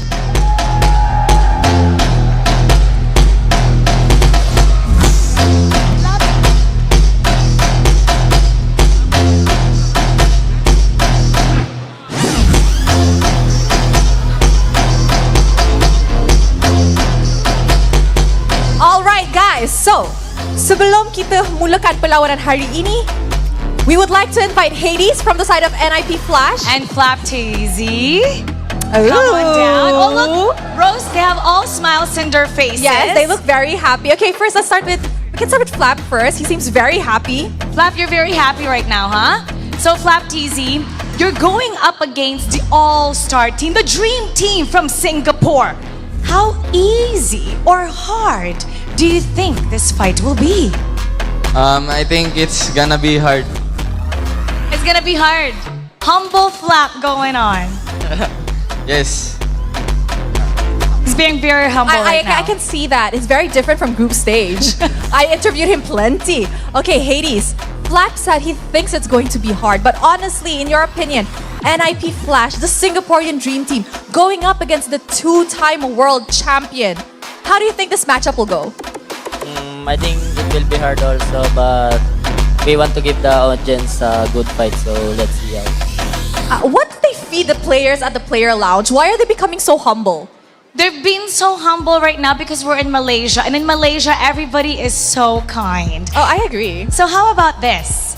Let's give them a hard stare down. Okay. It's time to face each other, Hades and Flap Hades, TZ. stare at Flap. Stare him in the eye. Show him Send your who's boss. messages. Oh, I love that. and now, good luck. Good luck on this fight. Rose, one team will be eliminated and only one team will move forward. Yes, in this elimination round, only one will remain to fight up against the Selangor Red Giants tomorrow. And with that, mari kita throw it back to the casters untuk discuss apa yang akan jadi dalam perlawanan ini. Thank you, Rose. Thank you, Mara, from over there on the stage. I mean, it's a packed venue. People are rolling in, despite there no being any Malaysian teams playing. I'm happy to see this. Yeah, I'm here to watch all the games, and probably all the audiences right now are just really looking forward. I mean, the entertainment that these players give us is really overwhelming. I'm just ready for the clap down here. There's multiple floors. There's the ground floor. There's the second and third floor, all filled with people, because I'm telling you, FCAP, they're gonna put on a show here today. Yeah, and I guess all of us are expecting that, right? Caster's prediction right now, it's a unanimous vote, 2-0 for Falcons AP Bren. I mean, it's tough, right? I mean, okay, granted, NIP Flash, they've been performing better and better and better as time continues to go by, but Falcons AP Bren, they're Falcons AP Bren, man. They're still consistent. They're still as strong as ever. What is there to say about this? And also their accolades recently, the international tournaments. And we also have no information really on how these two teams play against each other, because if I'm not mistaken, this is the first time for an international tournament, because during MSC, right, because of the bracketing, there wasn't a chance for them to face each other, right? Yeah, that's true. That's true. I mean, I think that overall, Falcons AP Bren, with the accolades that they have, with the way that they've been playing overall, it's looking a lot better in comparison to NIP Flash. I mean, that's coming from a very biased Malaysian here, because again, between Malaysians and Singaporeans, we're competitive towards each other. It's not that I love FCAP that much, it's just I refuse to lose to NIP Flash. Okay, that makes sense. That makes sense. Sorry, that's where I'm coming from. Okay. But what about you? Do you still think that Falcons AP Bren are as that strong to go 2-0 against NIP Flash, Chantal? That's a hard question. Again, in terms of execution, they're not that clean recently, but they have this play of mode for Falcons AP Bren, so probably they could be more on the aggressive side. Maybe new heroes, because they're the first ones to actually introduce Julian. Maybe they have another type of hero that could be on par in this Julian type of strategy. Okay, so let's look out for that playoffs mode of Falcons AP Bren, ladies and gentlemen, as we get into the drafting phase here for game number 1. We can already see the bans coming through, and it looks like Julian has been left open. It's actually going to be picked up by NIP Flash as they have the first pick. Okay, so NIP Flash is on the blue side, and then Falcons AP Bren on the red side. So this is a nice prioritization already for NIP Flash, because we have a high win rate for Julian and a high chance that Falcons AP Bren will get it. So now that it has been used, probably we could see a Moskov. Zask won't be available. Either Moskov or Roger, and an Edith Or but it's gonna be a Minotaur here for Falcons. I think too early for a Minotaur. We'll see, because right now they've locked in the Minotaur and they also get Zushin, right? Minotaur's win rate hasn't been looking that great, but Zushin's win rate, on the other hand, at 57% is looking mighty nice. And I like the pairings here, because at the end of the day, Zushin's biggest problem is how does she maximize her butterfly stacks, right? How does she get it really, really quick? And the easiest way to do that is if somebody else starts the lockdown so that she can build up those stacks. If I'm not mistaken, there was also a game where in Falcons AP Bren was able to get the Shushin paired up with the Minotaur. Okay, so it's really part of their drafting strategy. So now for NIP Flash, they need a hero that could be also up front. We've mentioned the Edith, even the Roger, but the Moskov could be a nice hero against heroes like, it's gonna be Mathilda and the Roger. So this is kind of interesting because it's the first time, or it was chosen once in the totality of our league. Yeah, it's only been picked once. It's only been banned once. Most people have kind of strayed away from the Matilda this time around, but this would indicate that NIP Flash want to play a relatively fast game, and instead of saying, hey, we're going to answer the Minotaur with more team fight, how about we just disengage from it entirely, allowing individual plays to be more effective for NIP Flash. And also to add to that, probably they want to go for the fast plays with the Mathilda up front, diving under the turret with a burst from the Julian. Yeah, that's probably the direction that we're going for. I think this does mean that NIP Flash, do they need a little bit more lockdown in their composition? Maybe a Terizla or something along those lines? I think Terizla definitely is a pretty good shout, but I think they might get two of them, right? It could be Terizla plus the Edith, some variation of that, because they're going to need some kind of frontliners to buy time. Like I understand where they're coming from, right? Like NIP Flash is trying to make sure that there's very minimal holes in their gameplay, because if Julian uses all three of his abilities, he has to wait like roughly 8 seconds before he can do that cycle all over again, and in that period of time he's basically helpless, and Matilda saves him from that problem. That's true. It's the classic Mathilda play that you could just disengage anytime. So for Falcons AP Bren, they're focusing on the pause force here in terms of the ban, and another Lila, so more on burst. So that is because of the Alpha and even the Minotaur. Probably they are the ones who will get the Edith here for their lineup, but they are doubling down on the sustain side. There's a chance for Falcons AP Bren that they will get Paquito probably for Flap Peasy, but it's gonna be Harith here as a ban for NFP Flash. So you're left with Beatrix, Claude, for Super Marco. Yeah, I think he's gonna go for the Claude most likely, knowing how that a majority of Filipino teams, worst comes to worst, if Claude is available, that's usually their go-to pick, even if it's a losing match, because Claude is always gonna be relevant throughout the game, right? Now, let's jump over to Falcons AP Bren. They have first pick here on the red side. We'll see what they're going to go for. Hopefully they give us an idea of what their composition wants to do, because besides team fight and hard engage, we don't have insurance for the late game. You know, for Falcons AP Bren, I think I saw they're choosing between Clint or Carry. So that will be probably good for them. So that's the investment for the late game. But it's still going to be a Claude. They usually know once you're and then we'll surprise them with a Blazing Duet, right? So NAP Flash, we're thinking of something that is more on the sustain, just like what Eterna asked earlier, sustain that has a hold, right? That has Krakow. Can be a Terizla, can be an Edith, something like that. Based on what Falcons AP Bren decided to ban out, they want to get rid of independent laners. Valentina has an escape mechanic, Lilia has a guaranteed escape mechanic, so that means that NIP Flash have to pick a mid laner that unfortunately won't have as much mobility as some of the other options that have been banned out, so I'm guessing maybe an anchor like Vexana, for an example. I agree. I mean, I saw those bans, of course, other than the argument that you made earlier on, was these are heroes that are very great at wave clear. Okay. Okay. All right. We forget. So Martis and Barats is going to be the answer here. So what are we looking at? Martis mid lane? Yup. Darn you, Cartesian is doing the MSC all over again. NIP signature here, and this is what made them the third place for MSC, and it's really hard to be up against a Martis mid lane because it has a potential for a snowball, right? Yep, it has potential for snowball. It has anti-CC, so he plays technically independently. Has a very good early game, especially when you're up against Zushin. It's like, all right, you can stack up as much as you want, but I'm gonna beat you down while that happens, and I still have anti-CC to kind of walk away, even if you max stack me. I agree with that. I think there's a very early game and mid-game presence that the Martis does offer, but the range is a big concern for me. But technically, maybe that's what the Matilda was made for. But it looks like Falcons AP Bren, they're gonna double down with the glue in the EXP lane. What do we think about this? Definitely for the glue play here for Falcons AP Bren, it's more of zoning out a specific player prior team fight. Probably zone it into a way wherein he won't be part of objective taking. So that's where they could be on the upper hand in terms of that team fight. And so here we are, ladies and gentlemen, glue in the EXP lane, and we have Martis in the mid lane in true NIP Flash fashion. And of course, both of these picks are gonna turn out as one of these teams, unfortunately, will have to be eliminated at the end of this best of 3. So let's kick off and start game numero 2.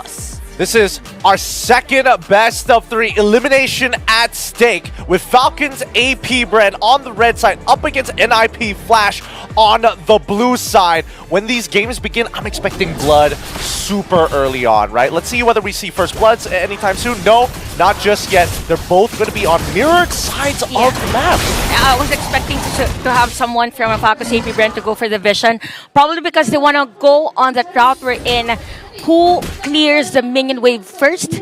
So I expect a lot of pokes at the middle lane here for both our teams. And looking at the emblems, pretty much the usual ones for these heroes. But we could see for NFP Flash that they want to go for the Quantum Charge. So they want faster plays. Again, this is a Martis. You want a snowball. You want to be up fast. Whoa, Owl trying to take away the River Crab there, putting himself in a lot of danger, but luckily Cortese able to push out that mid lane really early on. But based off of the emblems, right, a couple of things that I noticed. Owl opted to go for Master Assassin, and Hades, interestingly enough, going for the War Cry. Now, we've seen a lot of, like, Julian play throughout the group stages, some opting to go for Impure Rage, others even going for Quantum Charge. Probably because there is this synergy if you will go for a Martis, and then you'll have more on the damage side for the Julian. It will be a lot faster for them in terms of execution. So it's something that Falcons AP Bren has to look forward. So there is a change in terms of how they really rotate on this game. We almost see Flap TZ be in front of everyone, but they're just waiting for that perfect counter setup against NIP Flash. Yeah, I think for the time being, Falcons AP Bren don't want to interact with NIP Flash in the earlier stages of the game because their comp is pretty strong 3-4, but here we go.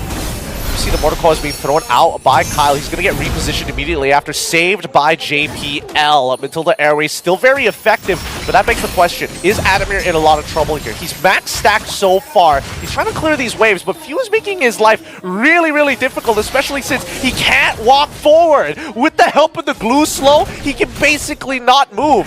Yeah, and that was a nice juggle, by the way, for Adamir. It's almost a buy time for NFP Flash because the turtle isn't taken yet. Yep, turtle gets taken by Kyle. They find the first blood here. Cortese might be in some trouble. His blue is already attached to him. He doesn't want to step into globules. Forced backwards. Has to use the Mortal Coil. Flickers over the turret. And he manages to survive all of it despite Falcon's AP Bren consistently CCing him to the ground. Wow, and after everything that happened, there's no casualties. Just a turtle taken here for Falcon's AP Bren. So it's a nice usage here of the flicker, by the way, for Flap TZ. Right in front of his teammates, and even with that Minowan's roar from Motivation Roar rather from Ogwen. So again, things are a bit slow, more in pokes here for both of our teams. They want to take up those objectives as much as possible, but we really need to see later on that double laning already from Super Marco, because if in case he isn't able to do that, things might be slow here for Falcons AP Bren. Very much so. I mean, the fact is that Super Marco is taking not only double lanes, but also opting to take a couple of jungle camps once in a while if these turtle dances are taking way too long. But we did get a taste of what FCAP's overall composition wants to do. They want to really drag out these fights. point and really force NIP Flash in a position where they don't have the resources to make it happen. But here on that top side, we do finally find first blood as Adamir getting a nice Daytona's welcome to set it up, but he did cost him his flicker. They're really focusing on Adamir, probably because Adamir is the one who is on the hard sustain side for NFP Flash. Again, for JPL, it's more of a safety net here for the team, more on escaping using that guiding wind. And even the ultimate, or yeah, even the Circling Eagle here for JPL is probably used as something for Adamir. So it is a connection between this Barats and even the Matilda, but at the same time for Adamir, he has to be careful because again, he is the one that is to set up the play for NFP Flash. Speaking of setup, once again on top side, Few as well as Flapteezy, making sure that Adamir is going to consistently have max stacks of glue. Just look at Flapteezy, harass him underneath his turret, but Adamir doesn't mind, right?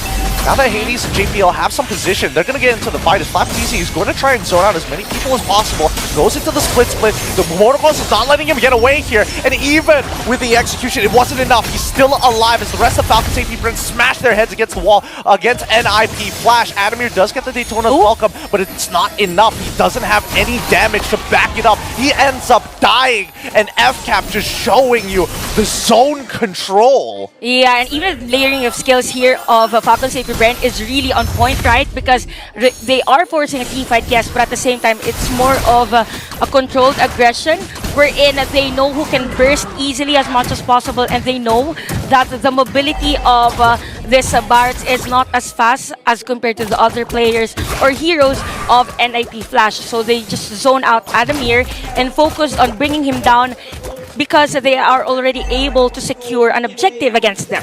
Adamir is going to lose relevance throughout this game, right? He's not a scaling EXP laner. He's just one big tank that's good early to mid, and his big play makes are based off of his battle spells. But that being said, Falcon Safety Brand do take a tier 1 down bot side.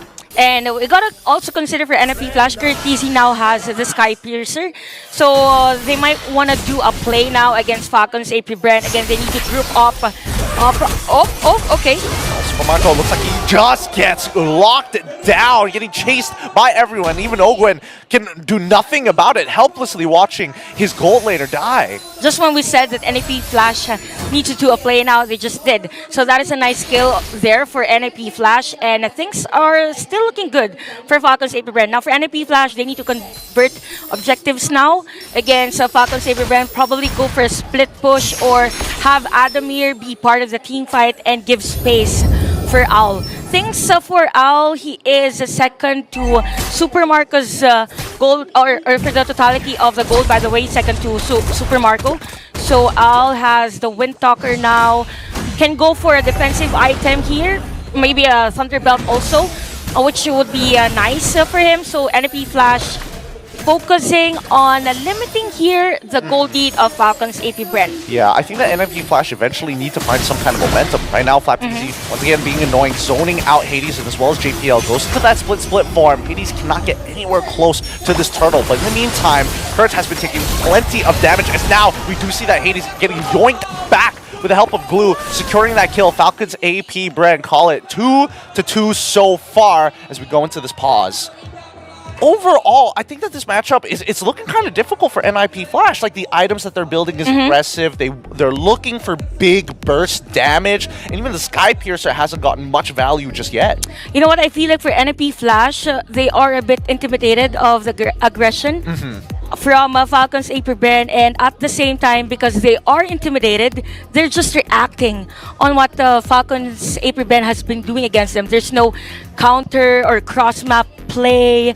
There's no split push happening for them, and that is because of the nature of their lineup also. They want to do 5v5s, you want to do setup plays, but it's not that effective. Okay, we're going to be resuming soon, but it gives us a little bit of time. I mean, I think that Falcon's AP Brand, they're playing very sharp today. Their laning phase especially, not giving a lot of advantages over to NIP Flash so that they have that kind of tempo. Once again, Kyle and as well as Flap just zoning off Adamir and as well as JPL. They cannot defend this purple buff in the meantime, which is, well, it doesn't really matter to Hades, but he would rather to keep even level with Kyle. Yeah, everything is looking nice here for Falcon's AP Brand, and this is the space we're talking about for NFP Flash. As long as Owl has that good laning phase for him, it's gonna be easy for them. So for Falcons AP Brand, they need to focus now on stopping Owl. But yeah, there's a setup play. Yep, he's gonna get pulled on backwards. Owl really caught out of position here, can't do much about it. Tries to get pulled away, but Circling Eagle once again ends up dying to Kyle regardless. Good play as the Minoan's Fury is out, pulling them underneath the turret. This could be big for them as Hades finds one with the enhanced swords. It is Kyle as well as Curtis getting involved in the mix. If he can just find one execution, it could be enough. But Kurt goes down with the help of Super Marco. It's going to be Kyle who secures that double. 4 for 1 in favor of Falcons AP Brand. You know what? Let's make it a full wipeout as Spear of Alpha comes out as well. Unstoppable for Kyle TZ. This is what we're saying that it is Falcons AP Brand on the playoffs mode.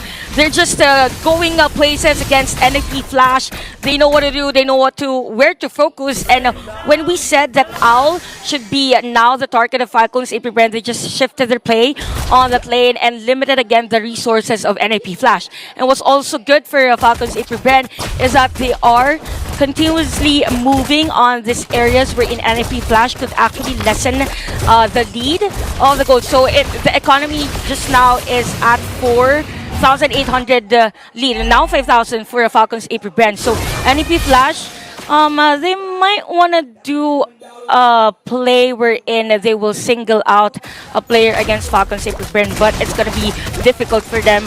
But they can go for that Circling Eagle and then a Retribution for Hades for the Lord Steel. Yep, and here we go once again. Animir just getting slowed. Max stacks from Glue, making sure that he's keeping. Oh wait, nearly getting 2 there, forcing JPL to use his ult super early on. Daytona's Welcome is going to hop him over the wall, so he doesn't get pulled back in time, but with the help of the airlines, he's able to reposition. But Minoan's Fury does come out. They don't find a kill just yet, as Falcons AP Brand have already secured the Lord. They're going to take this tier 2 very shortly as Kyle finds Hades. He's out of position now, but the rest of his team is here to back him up, and he's able to max stacks with the help of the War Axe to keep himself alive. Kyle knows he has a lead, and he demands respect. You know what, Gideon, we really have to commend how Ogwen is playing on this game. It's as if he's a leader. He's not forcing any team fight we're in. It will be disadvantages for them. He uses that motivation roars so good that for NFP Flash, it's really hard to shred those damages against them, and that's gonna be a godlike here for Kyle TZ. This is too difficult, right? They don't have very good high ground defense, and against this Zushin, it's impossible to get in front of her, especially with the bodyguards around her, whether it be Ogwen or even Flap. They're just too thick for them to get cut through. And now they're going to be knocking on to the Crystal as the next inhibitor might just be falling here. They're looking for the kill on towards JPL's side, who saves Owl and repositions him. But Falcons AP Brand, they can sit here forever with the help of that motivational roar. And even few buying extra utility items in that Ice Queen's wand is going to make it even harder for NIP Flash to stay away. Yeah, they're even buying the Winter Crown, but yeah, for Falcons AP Brand, it's more of controlled aggression again. Yup, it's him backwards. Which trying to get on out of there. Does flicker with motivational roar, as well as Super Marco just blowing them through a double kill. They're making it look easy this time as Kyle can just tank every single turret. And now with the Winter Crown, he's able to die freely. If they just want to farm for KDA, they could have broken the Crystal anytime they wanted to. And that's just game 1. What a fast game by Falcons AP Brand. Almost flawless for that performance. I didn't expect that NP Flash would be just reactive during that time. I didn't know that Falcons AP Brand is bringing that playoffs mode that fast. Guys, 11 minutes and 24 seconds. That's how long it took. That's only how long it took for Falcons AP Brand to take game number 1. Just really setting the tempo and just setting the pace of what we're going to expect in this best of 3. But again, that was a very commendable performance for Falcons AP Brand, right? They understood what NIP Flash wanted to do with their composition, right? They understood it so well and they didn't play into the trap. That was beautiful. Yeah, and even for Falcons AP Brand, they also know the weakness of the lineup of NIP Flash, more in the faster pace of the game, but they did faster as compared to NIP Flash. So I kind of feel like for NIP Flash, if they want to play a quicker one, just don't give the Shushin, I guess, for Falcons AP Bren, because Falcons AP Bren has been playing great with that hero. I mean, let's look at these highlights here, right? It shouldn't be too difficult because Ducky was setting up this overall composition, and I think that the biggest weakness that we saw from NIP Flash was they're not very good against soft CC, things that slow you down, right? Instead of looking for those hard, like, oh, I need to be able to hit this one big impactful spell. If we just drag this out, the glue plus Jushin, that one is legitimately disgusting because it's the perfect balance of soft CC and hard CC. Go here. Yeah, go here, pull him back, do it all over again. And the displacement effects from both of them. It was very difficult, we could even see, right? And that was like when they wanted to go and set up for the neutral objective, and they couldn't because of how badly Adamir was slowed down. So this is something that they do really need to think about when it comes back down to the drafts. I think Jushin, again, it's too expensive of a hero, especially on certain pilots, and Few is one of those pilots. Very disruptive with the farming pattern, and the farming pattern is exactly what NIP Flash really want to do.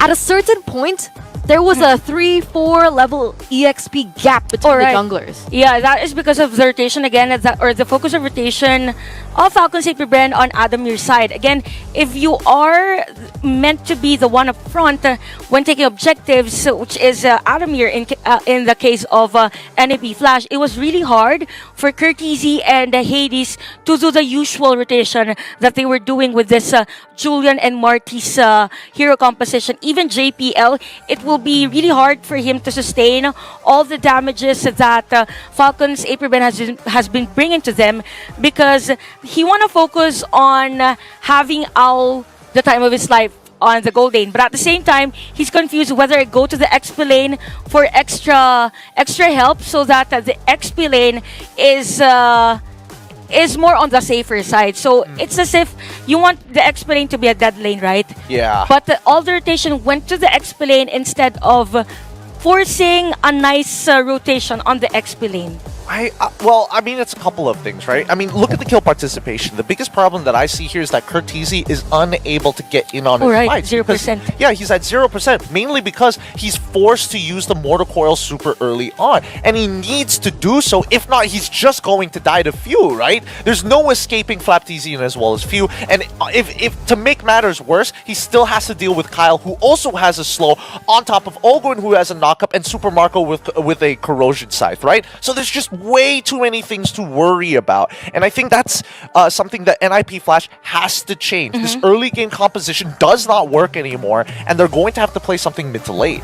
Yeah, even the tower and damage here for the statistics tells a lot about the game. Oh my god. There's no split push, there's no cross map play, even if the focus is on the XP lane side. So even Owl's lane wasn't that effective because Super Marco has everything set up from Falcons AP Bren. If there's a play on the XP lane, okay, I'll go mid lane. I'll go double laning. That's why for our golden XP graph, it's really going towards Falcons AP Bren side. There's no chance for NP Flash to slow things. And the majority of that just comes from like Kyle, TZ, and as well. Well, I want to say Flat, but it's also Super Marco because of that double laning, right? But once they broke that bottom tier 1, we saw a couple of things just go wrong for NIP Flash. They wanted to trade back a turret with the extra mobility. Technically, it should work, but that's where the coverage becomes an issue. Because unfortunately, Kurt TZ cannot protect the safe routes for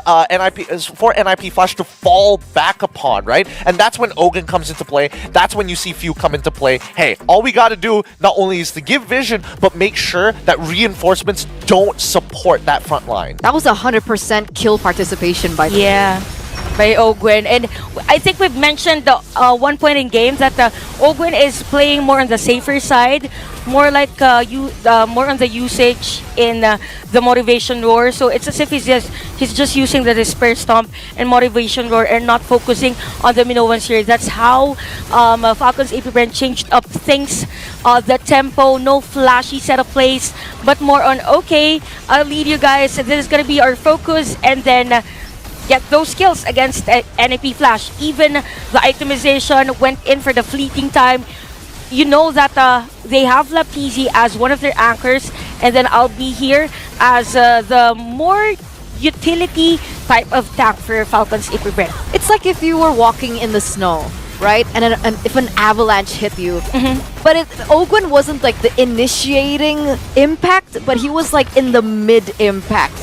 Is what I'm trying to say. He's the guy who starts yodeling in the middle of a mountain, and then the avalanche starts coming down from afar. Yeah, that's Ogwen. It's true. I think that, Ogwen definitely understood that in the early game, he's very susceptible to dying, right? Like, Minotaur is not the tankiest, beefiest hero. I mean, he is the beefiest of beefs, but generally, he's still relatively weak to the Martis. So he's just waiting for not only the item power spikes, but having enough members around him to ensure that he doesn't need to take the brunt of the damage.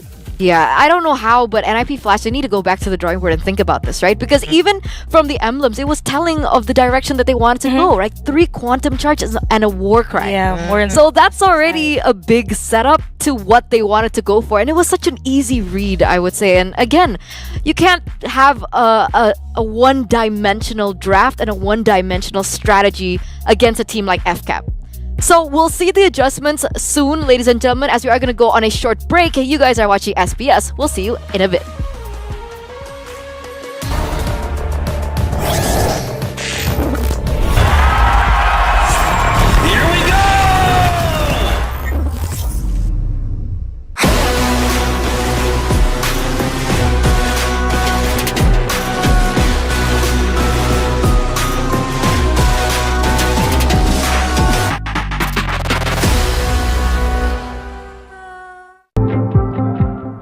Hello, I am Flap TZ, explainer of Falcon's AP brand. The memorable time of that year is that we lost and we take it to heart and move on. I think the changes we had last year is that we are more matured about the game and we have more chemistry than last time. We had lessons that we learned from last year, like focusing on the draft and adjusting our playstyle towards our enemies. I think our changes this year is that we will be more focused on the game and we will not do more mistakes than last year's SPS. We have many fans in last year's Jakarta and we appreciate the fans going to the venue and supporting Falcon's AP brand that time, and I hope they will continue to support us here in Malaysia. If I were to go back in the last year's event in Jakarta, I would like to focus on myself more because we're strong but we still lost, so I want to change that mindset of me. To all of our fans who supported us in last year's SPS in Jakarta, thank you so much for your support, and we all hope that you will continue to support us here in Malaysia.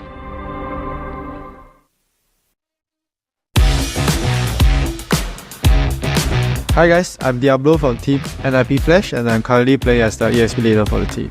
Last year's SPS was good for me. I would say the whole journey was quite smooth. Last year we weren't really trying for the SPS. We were just there to have fun and just play the game and stuff.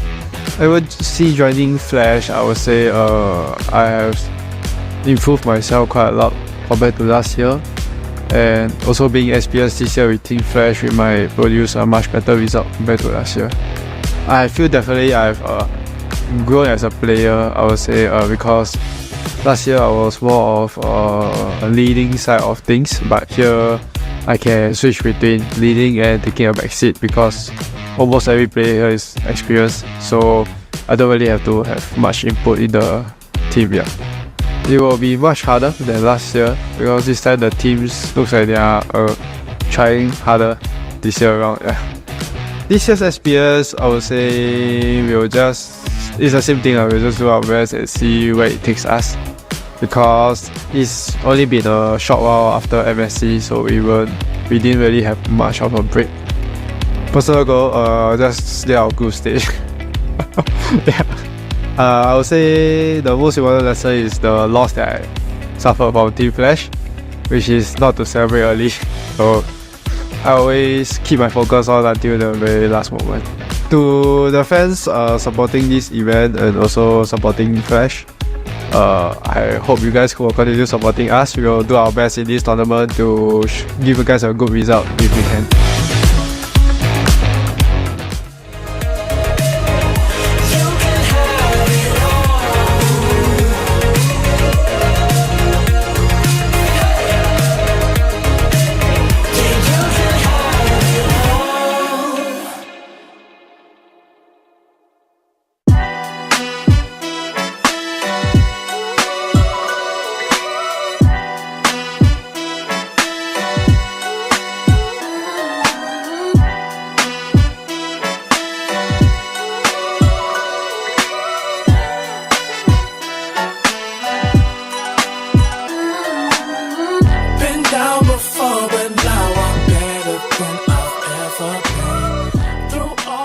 The Snapdragon Pro Series is brought to you by Snapdragon Elite Gaming, Monster Energy, and DHL.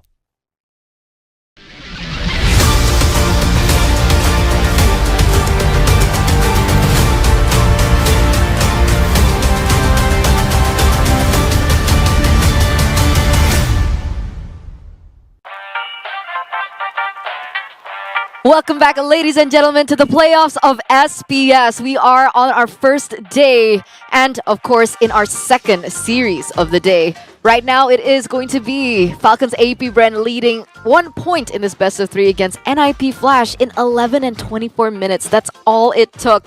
But of course, we're back here on the panel. Do we call this a panel or the studio? The studio, I would say. The studio with me, Eterna, alongside with Chantel, as well as Gideon. You know what? That previous game was very interesting because it is probably one of the fastest games that we had. And it is the upper bracket. It means that Falcons AP Bren was really prepared with that Martis pick from NIP Flash. Yeah, I think it was just a great draft coming in from Falcons AP Bren, mainly because not only were they prepared, but also it does show us a couple of cool, innovative ideas, things that pair well with Jushin to make her really powerful. Yeah, we actually got to talk about that during that break, right? Glue and the Jushin. I was wondering, right? We haven't seen the glue in so long. A lot of people don't even prioritize the glue in the EXP lane. We usually see the Arlets, the Teresa, the Ediths. So why glue? Number one, it's because of the synergy with Jushin, but at the same time, if you need a tanky frontline that's not designed to look for those hard engages, but to zone out their opponents, glue fits that build really, really well. Because the idea is, well, if NIP Flash want to play early game and super aggressive, they have to come to us and not the other way around. Yeah, and also for Falcons AP Bren, they shifted their lineup. Yes, it is on the aggressive side, but they want sustainable aggression, continuous damage for them. And it worked. It worked really well. So now, NIP Flash are caught in a corner asking themselves, so what do we do next? So let's get into the drafting phase, ladies and gentlemen, of game number 2. We do see Falcons AP Bren here already banning out that Hayabusa and the Minotaur, and the Chip and Julian is also closed for the taking. Okay, interesting ban for Falcons AP Bren with the Minotaur. Oh, okay. So since they're now on the blue side, I remember they were on the red side. So they have high respect on the corral control for NAP Flash, probably because they know NAP Flash to be focused on heavy team fights, right? Setting up a play for Owl, having that 4-1 4 protect 1 strategy. Now for NAP Flash, they're focusing on limiting the potential for Kyle Tease's hero, but I think it is too much of them focusing on Kyle Tease's hero when in fact they could also focus on what could be the hero that we ban for Ogwen, because the pulse fights or the tanks has already been banned. Yeah, I think the pulse fights are going to be by far the most important picks here for both Falcons AP Bren as well as NIP Flash. As expected, the Zask is going to get first picked by the side of Falcons AP Bren. They could have gone for the Moskov here, but they will let that question be answered by NIP Flash. I would imagine that, you know, Edith Moskov wouldn't be too bad in these types of positions, but then now that Zask is in the mix, it gets difficult, right? You need somebody who is able to absorb that slow, absorb that nightmaric spawn, so that the rest of your team can actually have a good time and move past the anchor. The problem is now the Zask is like a good hindrance of saying, hey, you want to pick up the Jushin? I dare you. Yeah. Try Do it. I dare you. Try. Do it. Replicate our performance earlier. So now for NIP Flash, they picked a hero that could dive into that Nightmaric spawn with Arlott, but it's gonna be dangerous. They need another hero that could speed up things, right, for NFP Flash, because if you dive into that Nightmaric spawn, it would be hard for you because there are slopes. So something that could burst down that spawn as early as possible, but Falcon Safety Bren, okay, we protect the spawn. You have the Arlott, but we have the Kufra and even the Roger. Yeah, no, I think that these hard engage type supports are going to be really great, especially when you're playing with the Zask, because while the team is going and trying to follow up on that engage, all Zask has to do is kind of set up shop behind the engagement, right? To kind of say, here is where we are going to fight. As soon as I drop that Nightmaric spawn, this is where everybody wants to be. That's their kill zone, as some may call it. But then it comes over to NIP Flash. They see this, they see the Rogers, they see the Kufra. All right, what other answers do we have? Because right now, we are putting Arlott at risk. If he goes too far forward, yes, technically the Vengeance can go through the bouncing ball, but at the same time, there's not much answers to this Nightmaric spawn until we do see the Zushin show up. This is interesting, right? Because the reason, I guess, okay, obviously the Nightmaric spawn and so on and so forth has been really valuable in these particular trades, but that range deficiency of the Jushin as compared to the Zask is, in my opinion, one of the reasons why the Zask is the counter towards the Jushin, right? And the fact that they're so confident as to still pick this up is actually quite interesting to me. Yeah, no, I agree. I think that at this point, NIP Flash need to figure out how exactly are we going to take control over the mid lane, right? Because you've got the Zask, who's like, not exactly the greatest at clearing the waves, but then you have the Kufra, who's most likely going to take the Concussive Blast to kind of speed that process up. So the real question now is whether this Arlott is actually going to have a good matchup towards the EXP side, or do they have to sacrifice the mid trio? But remember, we have two heroes on the board right now that are still flex. Roger flex, Arlott flex. Alright. But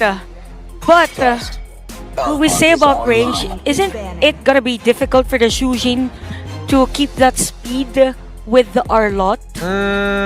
That's what I'm trying to figure out right now. Because NIP Flash, as much as you want to depend on the Arlott to kind of set it up for you, I think they need a secondary spearhead, right? They need somebody else who's able to kind of like generate or poke the bull a little bit, right? Get them aggravated just so that they come at you rather than you having to go to them. So probably for Falcon Saber Brenna, that's why they ban out the heroes like Alpha, something that could be up front, or maybe they can still. Is it a nice thing for NP Flash if they pick again the Mortis? I think it's not a good option for them. It would be a very expensive or very hard to execute type of lineup. I think I agree with that. I totally agree with that. But based off of the bans that we're seeing right now from NIP Flash, I'm pretty sure that this Arlott is going to go into the EXP line. And Falcon Tape Band, really smart of them, right? Get rid of the Alpha, a quote-unquote literal spearhead for NIP Flash if they wanted to pick it up. Already gone, but they also got rid of the Grok to make sure that they maintain control over that mid lane as a duo. I was thinking of something. I was thinking or looking for a hero that could be in front of NIP Flash. Probably a Tigreal? Tigreal's not too bad, but his wave clear isn't exactly the most helpful. And it's very difficult to find the Zask in the middle. It's as if you're soaking all the damage. Why am I countering the things that I'm trying to bring up? It's okay. You're thinking of all the different possible angles. It's just the struggles of being a color, you know, the atypical stuff. But I think that Edith is just a little bit better because now you have a guaranteed way of, hey, we can definitely clear this lane way faster, but also very effective against trading against someone like Kufra. So you're assuming that Edith is going in the roam? Yes. All right, let's work on that. I mean, that's why it was such a brilliant ban, right? Grok. Because we're talking about wave clear. Again, I don't think Jushin is a good wave clear either. So Zask and Jushin, they're literally a lane that's trading in blows and utility as much as possible. Not too much focusing on the clear. So that's why I was thinking maybe in true NIP Flash fashion, they would choose something like the Cho. But obviously, I don't really like the Cho in this meta. So Edith is a good pick for them right now. But for Falca's AP Brand, they're now going to be forced to close this out with the Nolan. as well as a Terizla. So the Roger was flexed back into the gold lane, and now they have a good setup hero on top of the Kufra with the Terizla as well. Really great stuff coming in from Falcons AP Brand, because they see the importance of having priority in your lanes. If you clear that wave fast, you maximize your HP, you don't trade too often, you as a team macro-wise are able to get to a critical point of the map faster than your opponents, turning the advantage from a 3v3 to a 4v3 and even a 5v3. Yeah, and even for Falcons AP Brand, they've been playing this way from the previous matches that they had, wherein it's actually Flap TZ setting up the play and have Ogwin to do the follow-up layer of crowd control for the team. So now let's see. Okay, all right. Okay, I enjoy the Bane. Shout out to a friend of mine. He's a Bane connoisseur. Yeah, he's a Bane His name is connoisseur. Leo. He likes to say Mabuhay a lot. Yep, at your service, the atypical stuff. I think this is a really interesting solution that NIP Flash has in their back pocket, because now if you have that Bane, if you have the Bane in the right position, you can at the very least say, oh, Terizla jumps at us, Kufra jumps at us. No, pops your ult, disengage completely. That's really true, and I think for Falcons AP Brand, they need something to have this Bane zoned out, but it's gonna be upfront here for NAP Flash. Probably focus more on the Moskov and have him the pace that he needs.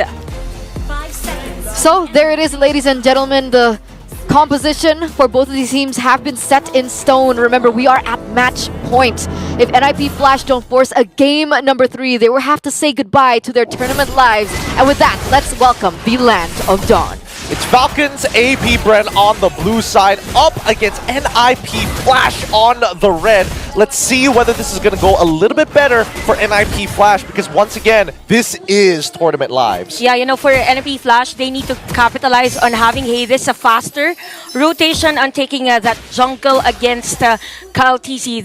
This has been a problem if we're up against Kyle TZ. He jungles really fast because of the vision also that Ogwin gives for Falcon. Oh, wow. Oh, no, he's dead. That's first blood achieved instantly by Super Marco. A great trade converted into a kill. This answers the argument whether Roger is the strongest marksman at level 1, because he has a lot of kit to actually counter out any gold laner in front of him, not unless that gold laner is on top or upper hand in terms of the range. So that's a nice judgment here for Super Marco. Very, very crucial for Al. I mean, the beauty of the Roger is that he punishes lazy gold laners. So, like, if any gold laner decides to just throw out their cooldowns early on at level 1, it's a guaranteed trade for Roger to just walk up, auto attack, maybe get the skill 1 down, and then transform, and then Lycan pounce to guarantee them to sit underneath their turret, right? So now that we have first blood coming in from Falcons AP Brand, this is quite a significant lead for Super Marco, right? He has full control over his lane, and even Owl is calling over Edith to ensure that they get past this laning phase. This is going to be hard for them, because for NMP Flash, as much as possible, you want to be JPL to be part of the team fight. But because of the lead of Super Marco, there might be a chance wherein NMP Flash will be forced to rotate on that lane. And again, Adamir will be the one who is the collateral damage here for NFP Flash. So looking at the emblems, you all know that for Falcons AP Brand, they're really more on the faster pacing of the game, more on a damage-centric type of lineup. So this is where the game would probably change in terms of tempo. Yep, here we go, as we see that Ogwen gets right on top of Adamir, followed up by the Nightmaric Spawn. They burst it down really, really quick. Hades, same level, final slash onto Easy into the penalty zone. Oh, the fraction hits all 3, and the disengage did not work. It did not come from the right direction as Cortese and Adamir are on the run. Ogwen says, nah, I'll fish for one more. That's a triple kill from Kyle. You know what? Instead of a triple, make it a quad. No! He manages to get away. Owl hops away just in the time. Oh man, this is not looking good for NIP. Yeah, definitely for Falcons AP Brand. It was as if I saw an alley play from Flap TZ to Kyle TZ. It was so on point that even NIP Flash, they didn't know that Kyle TZ was in that part of the bush. It's very crucial for an XP lane, specifically for Adamir, to walk in that area so that they have this intel that, hey, Kyle TZ is here. Just like from the usual instances wherein you are taking objectives. So yeah, for NFP Flash, they have to know first where the other junglers are. And this is where we say that Kyle TZ is really rotating fast for Falcons AP Bren. Here we go, a dive attempt coming in from Ogo inside just to make sure that they get JPL. They're so close. Primal Wrath comes out just in time and Super Marco's in trouble. Flickers forward and the SOD finds the kill. Good play coming out for NIP side. The caught Falcons AP Bren slacking as across the map we see that Hades and Adamir trying to regain some form of an advantage.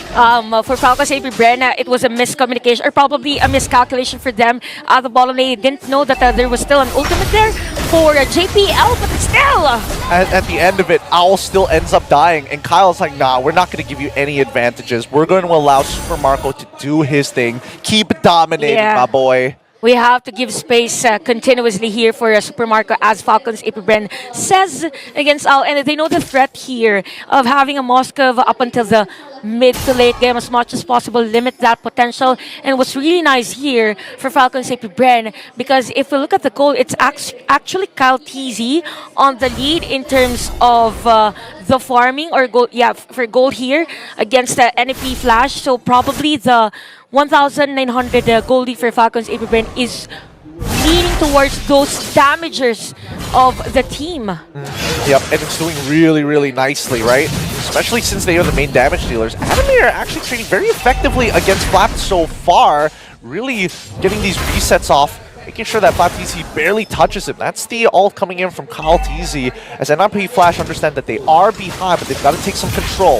You see that JPL does walk up into the Nightmaric spot and Ogun as well, forced to jump backwards, but it doesn't really matter who gets this turtle. It's about who finds the kill! And Adamir catches Flap TZ, predicting the flicker. That is the cross-map play that we are looking forward for NFP Flash, which is actually a good thing. So for Falcons AP Bren, they took the turtle and continue for team fight. Yep, and the Primal Wrath just gonna absolutely get shredded down. Kyle has a lot of damage, but it doesn't help that fused Chimeric spawn made sure that he didn't exactly have a clean line of sight against their aggressors. With that being said, a lane swap has commenced for NIP Flash, but Owl, he might be in trouble. He hopped over the wall, but Kyle's like, hopping over walls, that's my thing. Where are you going? Owl says Kyle TZ. So, okay, another team battle bottom lane. It might be a kill for Falcons AP Bren. Oh, Kurtizi still is able to find the kill. I'm pretty sure Adamir wanted to go for more. He got the green light from Kurt to say this kill is done for, but now the rest of the team is looking to reinforce the bottom side of the map with 75 seconds left for the next neutral objective to spawn. Where's the next move we can expect to see from NIP Flash? Yeah, what's also interesting is that for NIP Flash, they're able to take down turrets as compared to Falcons AP Bren. Now, looking at the itemization for JPL, he focused on building something that could be on the physical defense and also can do magic defense against Falcons AP Bren. But for the gold laners, there is a 900 or 1,000 lead for Super Marco, which is very crucial because he now has the Wind Talker more on the movement speed. Now for Owl, it is the Corrosion side. Also has the movement speed. It's all up to the other players now for Falcons AP Bren and even for NFP Flash, whether, when, and where they want to set up a play. Because for the Moskov, as much as possible, you want it to be in a place where it's very tight. I mean, this may not be the tightest of spots, but Flap TZ setting it up really nicely for Kyle. It looks like Falcons AP Bren are just supercharging their cores at this point of time because they know they have such a big lead. Why not double it? 2x it. Yeah, someone has to stop this cross-map play that NFP Flash has been doing because it is very effective now against Falcons AP Bren. It's as if NFP Flash is the one dictating the rotation against Falcons AP Bren. But we have another turtle here. I think Kyle TZ will secure this one. No problems whatsoever. Super Marco coming back to the lane. He doesn't want to lose this tier 2 without putting up a fight. But JPL is not caught by himself. He might be the sacrificial lamb to allow Owl to get out of here. But Ogun, he spots it, catches Owl anyway. Penalty zone even being committed. But they only find JPL. Kyle is going to cover the mid lane, but this forced the motion out of NIP Flash. And even the Purify of Owl has been used. The good thing he has the Purify. Because if not, it's going to be crucial here for NFP Flash. And because of the continuous play that Falcons April has been doing, they now destroy the third up top. And even at the bottom lane, even Kaltizi is all over the place in the jungle area of Hades. Now, the question here now for NFP Flash, how will they capitalize on this ultimate that Hades has? Because so far, because of the single targeting or focusing on specific lanes that Falcons April has been doing, there's no heavy team fight for NFP Flash. And that is where the hero of Hades is really needed. I think it's just a battle of efficiency, right? Like Falcons AP brand, the more abilities that they hit, even if it's on a single target, it's honestly not that bad. Owen, he senses something is wrong with the force here. I think he can smell the players of NFP Flash. I mean, he sees JPL, he could go for more, but they're going to start walking up, and now they know that Kurtizi, Adamir, and JPL are the ones who've been hiding in that bush. Great game sense from FCAP. Yeah, for NFP Flash, it's also good that they're not really committing or overextending in the area where in Falcons AP Brand can set up a play against them. Oh, nicely played by Kyle! He literally said to Adamir, not today, kid. That's just behind him. Final Slash doesn't connect and kills him immediately after. Now, they're trying to disengage from that mid lane, but FCAP say, no, you don't have enough damage to clear our wave, so we're going to try and take everything away from you. We don't get the tier 1, but we will try and instigate war in your jungle. Speaking of clearing of... wait. JBL gets pushed backwards into it. Jushin is trying to zone off the rest of the members of FCAP. Does find Owen, pulls him back, forces him to flicker off here. And even Hades committing to his ultimate as well. Really doesn't get much done, but at the cost of a single flicker, not that bad for FCAP. You know what, for NFP Flash, what's really sad is also for Hades, the ultimate is being used just to clear the minion wave and not used for maybe damage for them. Oh wait, Adamir. Yeah, he's gone. He's a goner here, especially with the Executioner Strike still applied to him. There's no reason for NIP Flash to even walk up because they're so alt-dependent. Yeah, that's really nice that you've pointed that out, because for NFP Flash, it's as if they're waiting for a skill to hit before dealing damage or before setting up a play against Falcons AP Brand. Oh, once again, it's going to be JPL who is on the chopping block. Hades does get the trade on towards Orgwin's side, and even Floppy gets pulled underneath the turret, forced to flicker on out of there. This is just the power of Jushin, but man, look at that lead. Yeah, that's a very huge lead here for Falcons AP Brand. And did you see that? We're in Owen did I was about to explain something with Kalti. Oh wait, stop the explanation first. I'll see the damage. But yeah, continuing to what I'm saying is that, have you seen the part where Owen jumped and then it was almost simultaneously with the penalty zone of Flapteasy? They're just ready to dive whenever there is a player from NAP Flash, and that's the reason as to why NAP Flash is almost always out-positioned for every time that they want to counter the play of Falcons AP Bren. I mean, when you have a jungler who's 8-0-3, I'll die for it. I'll die. You tell me to go. You tell me to jump, I'll say how high, right? No questions asked. I will throw my life on the line if you have that big of a lead. Because look at this. Every outer turret is getting taken away. If they get an inhibitor here, they might set up for a checkmate angle. And JPL is just trying to make sure he protects the barrier. But at this point, it's a little too late. They've managed to hold on to their inhibitors. And FCAP is like, all right, we're just biding our time. 8K lead, just 2 more K, and you guys are going to be in a pickle. Yeah, probably for Falcons AP Bren, just continue this maintain this lead as much as possible against NP Flash. But the thing is that for NP Flash, since they have the Moskov in their lineup, there's a high chance for them for a comeback as long as there's not going to be a casualty on another team fight. Oh, the final slap pushes Ogwin out of position, quickly flickers over the wall to save his life. That was close. Very, very close. Definitely clipped his ear there as JP. Oh, SOD actually lands it. Owl actually takes it to try and chase down Kyle TZ. JPL very, very low. But now, FCAP then to play with it. Penalty zone lands onto 3. That's what we were looking for. Adamir finds Few, but Flap finds Hades, and even the final slashes. Adamir cannot do more than that. Oh, flickers forward! Super Marco Watson! Oh, he gets knocked backwards. But luckily, FCAP, great synergy, takes turret aggro away. What a nice juggle here for Falcons AP Brand. They know that some of the players or their teammates are already low on life, but there is someone who takes that position instead so that they can still continue the team fight. And I think during that time when Ogwin was saved, all his teammates said, phew, that time because that was close. That was a close kill against Ogwen. And for NIP Flash, we could see the potential for Owl's damage. But again, we could see on that instant replay that it's going to be hard for them to sustain all the damages all at once from Falcon's AP Bren. And look at that ultimate and even flicker from Few. He just saved himself and have taken that attention from Adabir. Oh wait, we're in the middle of another fight as the Lord is being contested by NIP Flash. They already lost their EXP laner in Adamir. They're forced all the way back, and that's when FCAP is like, all right, try it again. I dare you. Walk out of your base one more time, and we will end this. And even Owen was there just in case there will be players from NIP Flash. And look at the space again for Super Marco from Falcon's AP Bren. So they're just continuing this pattern.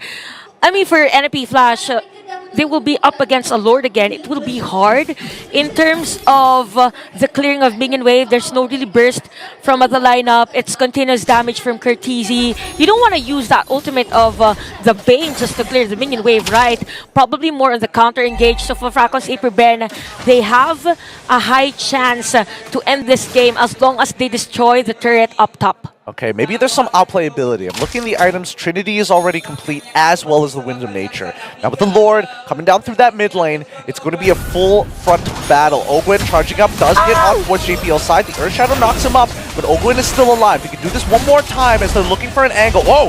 Owl takes the SOD, forces out the Wind of Nature onto Kyle to try and trade him out here. But the Lord is already on that crystal. Flat may be going down, but that's Tournament Live is going to be taken away as while everybody is falling, that crystal break is broken wide open. That's FCAP taking this game 2-0 against NIP Flash.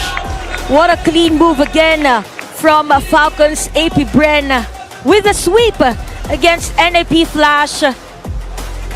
I'm speechless about this game. It's playoffs mode. Falcon's AP Bren, they know their things around against this Singaporean team. It's the powerhouse of the Philippines, right? They're world champs, and not for any bad reason, right? They've proved it again and again and again. And it looks like we are going to take to the stage to have a little talk with the victors. Flap, TZ, that was so great. Very one-sided. You showed your dominance. During the group stages, you guys said you had a lot to fix, some errors to fix. Do you think this is the AP Bren that we're supposed to be seeing throughout the playoffs and all errors have been fixed? Ano po, may mga konting errors pa na kailangan pa rin ayusin. They said they still have a little bit more errors that they still need to fix, but this is the form that we should be expecting all throughout. Yes po. Yes, this is the AP Bren form that we should expect all throughout. Alright, so tadi Mara tanya dia, adakah ini yang AP Bren yang sebenarnya kita nampak masa group stage, dan dia cakap dia rasa masih lagi kurang, dia tak on perfect form lagi, tapi step by step diorang tengah improve. Okay, Flap, I have a question for you. Okay, we're gonna make this short and simple. This interview isn't gonna take too much of your time. However, since you guys won this elimination round, tomorrow you will be going up once again with the one and only Selangor Red Giants. Oh my goodness.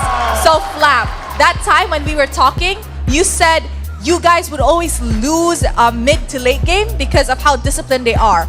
Do you think you guys are now more behaved and disciplined in game? Maybe. Let's see tomorrow. Let's see tomorrow. Okay. Kita akan tengok esok, and hopefully itu adalah perlawanan yang sangat sengit, and I'm pretty sure it's going to be a good fight for everybody on here. We're all looking forward to that match. Once again, congratulations, Flap TZ. And let's give AP Bren a big round of applause. Thank you so much. Itu dia world champions kita. Perlawanan yang sangat hebat. Unfortunately, satu pasukan kena balik rumah hari ni, and that is NIP Flash. NIP Flash? How about we call in Adamir? Or? You all can come up. You can all come up. Yeah, you can all come up. Come on up. And let's have Adamir as a spokesperson. Come on up, don't be shy. Come on up, guys, we won't bite. All right, everybody, when I say NIP, You say Flash. NIP? We thank you so much for all the efforts that you've shown. Now, if you can have a final message to everyone here in Malaysia who's supporting you and all the Singaporeans back home. Thank you to everyone who supported us. We did our best and we know that it's not enough. So we will continue trying harder to do better on international stage. And once again, thank you for all the support for everyone here as well as back home. All right, thank you so much. So I think NIP Flash would be able to give us their final bow on the SPS stage. So if you guys could be in a line and in a count You may now take your final bow. Unfortunately, your journey ends here. NIP Flash have shown great determination, and we hope that this setback fuels them to rise stronger and to conquer. And now we're gonna break it down for you, so we're gonna head back to our casters. It's all yours. Thank you, Mara. Thank you, Rose, as well. I mean, yeah, again, right, in tournaments, there's always the joy and the agony. So, who is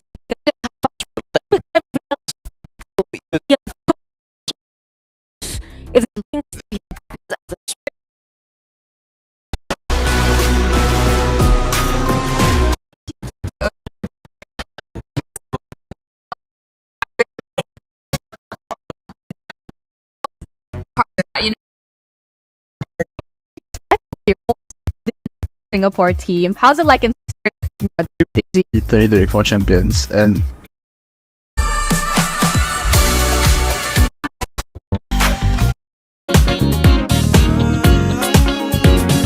Don't stop.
Welcome back, ladies and gentlemen, to SPS here. Playoffs day number 1 for our final best of 3 of the day. And of course, it is Fnatic Onyx, one of the powerhouses of Indonesia, going head-to-head against TLPH, the powerhouse of the Philippines. Now here, my name is Eterna, and I'll be your desk host for the day. And of course, with me are our beautiful panelists. We have Goni as well as Chantel. Looking good. I'm excited as well. Well, for the first match, it was me versus Gideon, Indo versus Malay. Now, Indo versus PH. I like that you started our panel with that discussion. Very interesting. I'm outnumbered, by the way. The only Filipino representation here at the desk, and we have 2 Indonesian talents with me. Says a lot with the prediction. Yeah, but you know, every time we see a Team Liquid Philippines game or match, I'm always, my heart says TLPH, bro. But of course, my head. Actually, no, my. Which one? Which one? Okay, let's just say my heart is folded in 2, one for Fnatic Onyx and one for TLPH. Okay, We can so take I'll be neutral here. Okay. So it's a battle between you and me. Okay. okay. We can take that. But what do you think? Do you think Fnatic Onyx has the ability to get this? After seeing his or their performance in that first match, opening match, I think they're very convincing, very strong. I take that. Let's see. So with that being said, we are gonna throw a little bit to a video, because we all have all the surprises for you guys back at home. So let's take a look at the video. Siyempre, una-una po, parang feel namin, parang nabuo na ulit namin yung parang kung ano dapat namin ayusin. Knowing na na-ace namin lahat ng laban namin sa group stage. Oh, Carl TZ looking for Udil. He does so much damage. JP gonna be the first one down. Deadly catch, not gonna stop the turtle. Being stolen. Kalau perasaan gue buat lawan Homeboys yang pasti seneng banget lah, karena kita bisa mengalahkan tuan rumah lah. Bertahan Udil dapat dapat kemenangan lebih, tetapi Crystal yang akan diberikan fokus. Fanatic Onyx. Yung nakikita ko po kasi ngayon sa Onyx is parang ano po lahat ng team is kaya na sumabay sa kanila. Still, malakas pa rin po sila. Kalau menurut gue yang gue lihat Liquid masih tetap kuat banget lah, dan gue rasa mereka pengen banget balas dendam lah. Jadi gue mau bertahan juga lah, harus kayak nggak mau kalah juga lawan mereka. Kapag gumana si Kyrie, talagang sobrang lakas ng Onyx. So, for me, kailangan talaga, if makakalaban yung Onyx, kailangan talaga ma-shutdown si Kyrie. Kalau yang gue lihat sih paling masih duo Sansan sih. Sanji, Sanford. Dua gila banget mereka berdua. Kalau plan pasti bakalan gue baca lah pergerakan mereka, hero pool, mereka gimana aja. Terus kayak udah persiapin sih, ditunggu aja lah. Talagang kukunin namin yung parang bawi namin ngayon kasi sobrang tagal namin inaantay ito. And bigyan natin ng magandang laro yung mga viewers. Don't get me started with TLPH. The GOAT is part of it, Carl TZ, and now he gets access to assassins and doesn't have to play the Boxia, doesn't have to play the Fredrin every single game. But that does mean that other people have to take a back seat. You can't all have damage dealers, and unfortunately Samford has been taking a majority and a brunt of the drafting pains. He's been playing a lot of Edith, but so what? This is TLPH. They still have carries in Benny QT. They've got Sanji to make sure that they can cover everybody, and I think that JP is really getting involved so much with the team that they're basically just one full unit now. TLPH is the GOAT. And there it is, a little bit of background for both of these teams coming into this next matchup. And for Team Liquid Philippines, we have Sanford, Carl TZ, Sanji, JP, and Benny QT. You know what? I really like that Sanford mentioned that they already know and fixed all their problems, because that is also what they said when they won MPL Philippines. If they mention that, it means that they mean business. They want to win. And I think they're ready because they also started Fnatic Onyx.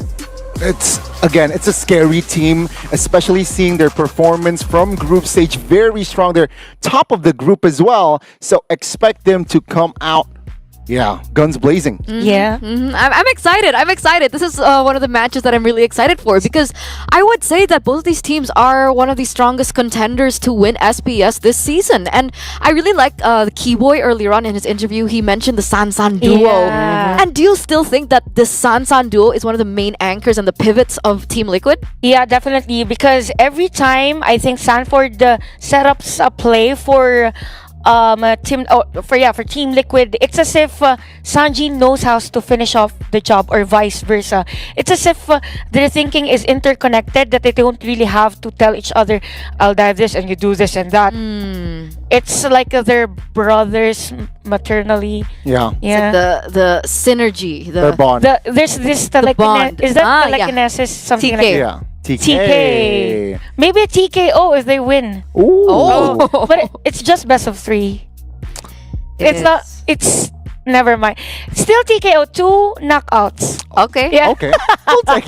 We'll take it. And I mean, San, as you all know, a lot of the teams here that are contenders, EXP laners seems to be the vocal point, right? And it's Lutpi. Let's see Lutpi. Amazing performance in the first match. Can he step up going up against Sanford? That's definitely the big question here, ladies and gentlemen. What do you guys think? You know, why don't you guys think about it as we throw you to yet another video? See, we love you guys so much. So yung last experience po namin nung SPS, nung last sa Jakarta is parang nakita po namin talaga na parang kaya po talaga namin manalo, pero parang kinapos po kami ng konti, and parang ngayon nililook forward po talaga namin maglaro ulit, and nakita namin na parang sobrang excited po namin lahat para sa paparating na tournament na to. Yung last SPS po kasi namin, parang naglaro po doon si Zaida pati si outplayed, and yun parang yung first international tournament nila. So knowing na first international nila is parang hindi talaga maiwasan na maging medyo kabahan sila, or parang hindi nila alam masyado gagawin minsan pag mga crucial. And ngayon parang andito na yung talagang main roster namin, like si Benny Cute and si Carl Tidis. So yung impact na parang mabibigay nila sa amin is parang wala na kaming parang isipin na kailangan buuin na chemistry, parang andito na agad and maglalaro na lang talaga. Siguro yung makikita ko sa sarili ko na parang nagbago is siguro mas naging matured ako, or parang mas naging open ako sa lahat ng parang kahit pag sinasabihan ako ng mga coaches, parang tinitake ko talaga sila as parang motivation, kasi knowing na sila yung mga coaches namin, so parang gusto lang talaga nila kami mag-grow. And siguro yun yung pinaka nakita ko sa sarili ko na parang maturity lang talaga, and parang yung able to adapt in every meta. Yung mga lesson po siguro na parang madadala ko this year is parang yung mga reminders lang din po sa kampi ko na parang huwag madaliin yung laro and take it easy, parang slowly but surely na parang tatapusin yung game. And ayun, kahit parang palugi kami, parang kailangan na pa rin namin mag-isip ng paraan para manalo. Hanggang di lumalabas yung parang defeat or victory sa screen, hindi tatapos yung pagpindot dapat. Yung pinaka-memorable po siguro para sa akin is yung mga fans sa pumupunta, kahit parang knowing na Filipino team kami and sobrang daming sumusuporta sa amin. So parang yun yung feeling na di mo talaga parang may express sa maayos, dahil sobrang saya nga talaga, and speechless ako pag ganun talaga yung mga ginagawa. Yung gusto ko po siguro may experience mula last year is parang yung suporta naman ng mga Malaysian fans, kasi last year sobrang suportado talaga kami ng mga Indo teams. Sana suportahan din kami ng mga Malaysian fans. Thank you pala guys sa mga sumuporta sa amin since nung last SPS. Sana suportahan nyo kami ngayong paparating na SPS, and tatry natin bumawi, hindi panalo to para sa inyo. No, thank you, Sanford, for that blast from the past, right? That actually takes us way back to last year at SPS when you're right? That wasn't the full roster of the Team Liquid that we know now. I mean, previously it was Echo, so it's kind of confusing for me. I still call them Liquid Echo. Yes, but it wasn't Benny Cutie and Carl Teasy, right? Yeah, and I really like that Sanford actually mentioned about maturity, because I believe during that time that the main roster wasn't playing, they had their own chance or responsibility to lead the team. So with that experience, I think that they now know how to handle their emotions, the pressure coming to this game. Yeah, I mean, seeing they evolve, right? With now Benny QT, with now Sanford that he is now, I think this team is still a strong contender, perhaps taking Onyx defending champion title and become a new champion for SPS. Yeah, they've matured, right? Yeah. It's been Definitely. a year. And, you know, not only like in terms of gameplay, but Sanford's changed, man. Yeah. He's super tall I feel like a now. mom. I feel like Yeah. a mom to this Yeah. player, seeing them mature throughout all the seasons. It was like he's this small before, and he's now like this. So we'll see the contenders going against them today. Fnatic Onyx as we take it to this video. Oh, but we are going to take a look at their team lineup first. So ladies and gentlemen, we have Lutpi, Kyrie, Sans, Keyboy, and CW. I mean, yeah, Fnatic Onyx, need I remind you, MSC, very shaky. But, you know, group stage, they passed it barely third place. But now, with that performance going up against Homeboys, actually convincing, right? You see synergy, you see sharpness in this team. And let's see here, going up against the LPH, it might be the same. And mind you guys, they also got a game win against YRG. Yeah. So that's a statement already for the improvement of Fnatic Onyx from MSC. And it's just a short period of time, right? They just changed their drafting pattern. Some of the execution is now clean. So this is a scary Fnatic Onyx. It's so weird hearing her say that. Eh, They took a game out of YRGs. That says something. Yeah, It's like, what era are we living in? We Yeah. are living in the MY era, ladies and gentlemen. That's what we're living in. Yeah. Move on, man, move on. Because YRG, they're still currently, 120 plus, almost 130 Yeah. days without, Taking a loss. taking a loss. So, let's see. Prediction-wise, though, I Yeah. think I know what our predictions will look like. Huh. Yeah, this is what I've been imagining. wow. But thank you guys. It's a 2-1 for both of you. Well, for me, it's 2-0. Hey, Gotta love look. your own. I mean, technically, TLPH and their performance so far, they have been more consistent. They have been more clean, right? But it's a different Fnatic Onyx today. Yeah. So I'm thinking there is a chance, okay, guys? There is a chance for Fnatic Onyx to win this, albeit it being very close. And ladies and gentlemen, we would also like to remind you that this is not an elimination match, right? So either if Onyx loses or even Team Liquid loses, they will not be eliminated from this tournament. So, you know, it's a chill match. It's just, again, if you win this, stakes are you'll get the upper bracket finals locked in. You know what? I'm really looking forward on how JP will play for this game because I think the last time that Liquid Echo or Team Liquid was playing, it was actually Yaoi that they're using up against Fnatic on last year. And even Lootpi before it was Boots, right? Yeah. So it's a a lot can different. change. It's a different, but almost the same different, if you know what I mean. I mean, it's a big difference for me, like Yaoi not being here. But anyway, let's take a look at. See, I can't even talk now. Thanks, Chantel. Let's take a look at these stats. Now, do you guys think that there is a comparative difference between these two teams that we need to be looking out for? Definitely the most picked heroes because for Team Liquid PH, it's as if they're setting up their hero composition more on those heavy initiators like It's literally San. Yeah, it's you're right. Yeah. It's literally San, and for Fnatic Onyx, it's more of a CW and Kyrie. Oh, a lot of difference in the prioritization, but says a lot about the win rate in terms of the first pick. Basically, that's a huge difference. 16 point something if you're on the red side, and even if you're on the blue side. It's just a matter of last pick value and also first pick value, right? And it seems like with Zosk, Team Liquid, you can argue that they like the first pick since they can pick up the Zosk, but then again, last pick is also a very, very high win rate there, 46.15. But you can see here, I think for SPS, JP is one of the roamers that can rock that tie grill and also give that huge impact. So expect a similar approach, right? And as we all know, Kufra is now quote-unquote meta since assassins are resurfacing. So maybe we can see Kufra taken away from Keyboard. Yeah, probably. And Kufra is going to be very crucial because if you look at the neutral objective statistics for Team Liquid PH, 41% is kind of low for a team that has high win rate. Yeah. It means that they are leaning towards on that mid to late game, but they lose the early game. And they're up against a team that is good on early games. I'd actually argue something different. I'd actually argue that Team Liquid, they love to go with a composition that has a better mid-game presence towards the late game than them losing, right? Because there's so many moments that they don't even go for the contest in the early game, hence why their turtle rate is so low. But now we're going to take a look at this as well from TLPH to give us a little bit of an idea because the stakes are getting higher and higher by every match that we encompass. So let's take a look at this most pick. This is something that we saw earlier on. Does anything stand out to you here, Gani? You know what? I see the Roger, right? Benny, QT, of course, most opponents will ban the Roger out.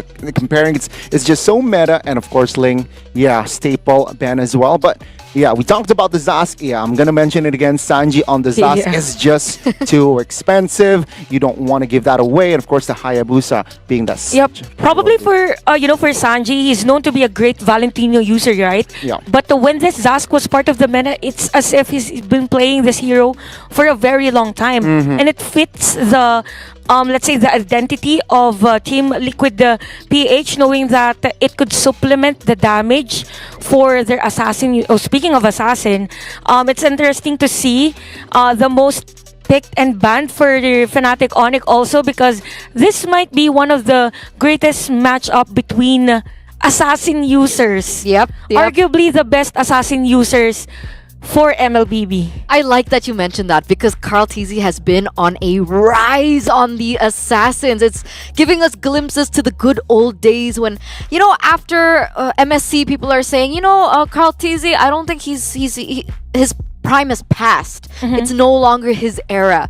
And then he shows up with one of the, I think we only had 2 Savages at SPS, and one of which has been held by Carl Teasy on the Hayabusa. He's performed on the Lancelot as well. So, I mean, this is something that a lot of people have been dreaming about, right? This assassin v assassin matchup between both of these players. It's inspiring, really, seeing how this individual, right, Carl Teasy, adapts towards tank jungler, and then now assassin, he is willing to learn again. So I think we're gonna take a short break before we get into the tidbits of the next match, ladies and gentlemen. Let's give our pro players some time. Let's give our loves. Okay, that I made it weird. I made it weird. I should have just stopped with pro players. Well, they have a space in our hearts. Always. For sure. Always. Yes, always. We're gonna give them a little bit of time. So we're gonna see you after the break, ladies and gentlemen. Don't go anywhere. We'll be right back.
Giving up, but I will give my all when I get the call. Line them up, I knock them down. A tunnel vision's got me on a mission. All I do is ball. Ball hard and finesse has gotta be success. The other option is to fall. I'm about to ruin that, cause I don't plan on doing that. I take a stand, I'm standing tall. I was raised like that. We ain't the same like that. OGs gave me game. I gave the game right back. Had to show it to the youth. Told them go and live they truth. You can be who you wanna be. Look at me, I'm living proof. Game time, frame of mind, strictly on the grind, hustle to the end. Pay the cost, be a boss. I ain't about a loss, I'm about to win. Yeah, I'm on to the next. Hit it, quit it, hit it, quit it. Hit it, quit it, hit it, quit it. Siyempre, una-una po, parang feel namin, parang nabuo na ulit namin yung parang kung ano dapat namin ayusin. Knowing na na-ace namin lahat ng laban namin sa group stage. Oh, Carl Teasy looking for Udil. He does so much damage. JP gonna be the first one down. Deadly catch, not gonna stop the turtle. Being stolen. Kalau perasaan gue buat lawan Homeboys yang pasti seneng banget lah, karena kita bisa mengalahkan tuan rumah lah. Bertahan Udil dapat mengalahkan lebih, tetapi Crystal yang akan diberikan fokus. Fanatic Onyx! Yung nakikita ko po kasi ngayon sa Onyx is parang ano po lahat ng team is kaya na sumabay sa kanila. Still, malakas pa rin po sila. Kalau menurut gue yang gue lihat Liquid masih tetap kuat banget lah, dan gue rasa mereka pengen banget balas dendam lah. Jadi gue mau bertahan juga lah, harus kayak nggak mau kalah juga lawan mereka. Kapag gumana si Kyrie, talagang sobrang lakas ng Onyx. So for me, kailangan talaga, if makakalaban niyo yung Onyx, kailangan talaga ma-shutdown si Kyrie.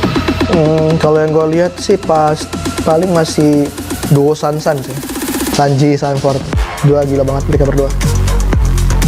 Kalau plan pasti bakalan gue baca lah pergerakan mereka, hero pool mereka gimana aja, terus kayak udah persiapin sih, ditunggu aja lah. Talagang kukunin namin yung parang bawi namin ngayon kasi sobrang tagal namin inaantay ito, and bigyan natin ng magandang laro yung mga viewers. Di atas langit ada Oli, di atas langit ada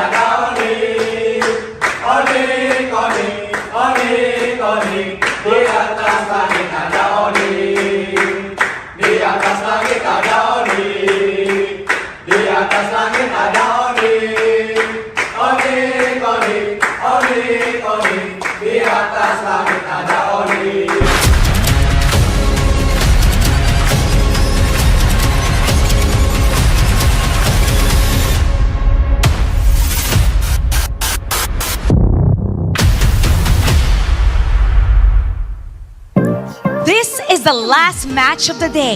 This is a battle to determine who will remain on top. The winner of this match will head on to the upper bracket finals, while the other will go all the way down the lower bracket to fight for their life. This will be Team Liquid Philippines versus Fnatic Onyx.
Let me hear it from the audience. Malaysia, are you ready? Perlawanan terakhir untuk hari ini, manakala kita akan saksikan perlawanan Fnatic Onyx yang akan menentang Team Liquid Philippines. Now guys, I tahu perlawanan ini kita tak ada pun pasukan Malaysia. Tapi I nak players luar negara dengar macam mana Malaysia hospitality is like. So I want you guys to cheer and I want it to be loud. Can we do that? Yeah? Quill City Mall. Let me hear you scream. I love it. How about the people at the top? Malaysia, are you ready? They're doing it right. They're doing it right. How about let's put it on this side and on this side, all right? All right. Okay, let me hear it for the fans of Team Liquid Philippines. All right, it's pretty good, but I think my side can do better. Let me hear it from the fans of Fnatic Onyx. Wow! You know what? I think the teams are ready. So now, introducing from the Philippines. They are loud and they are proud. Let's welcome Team Liquid Philippines.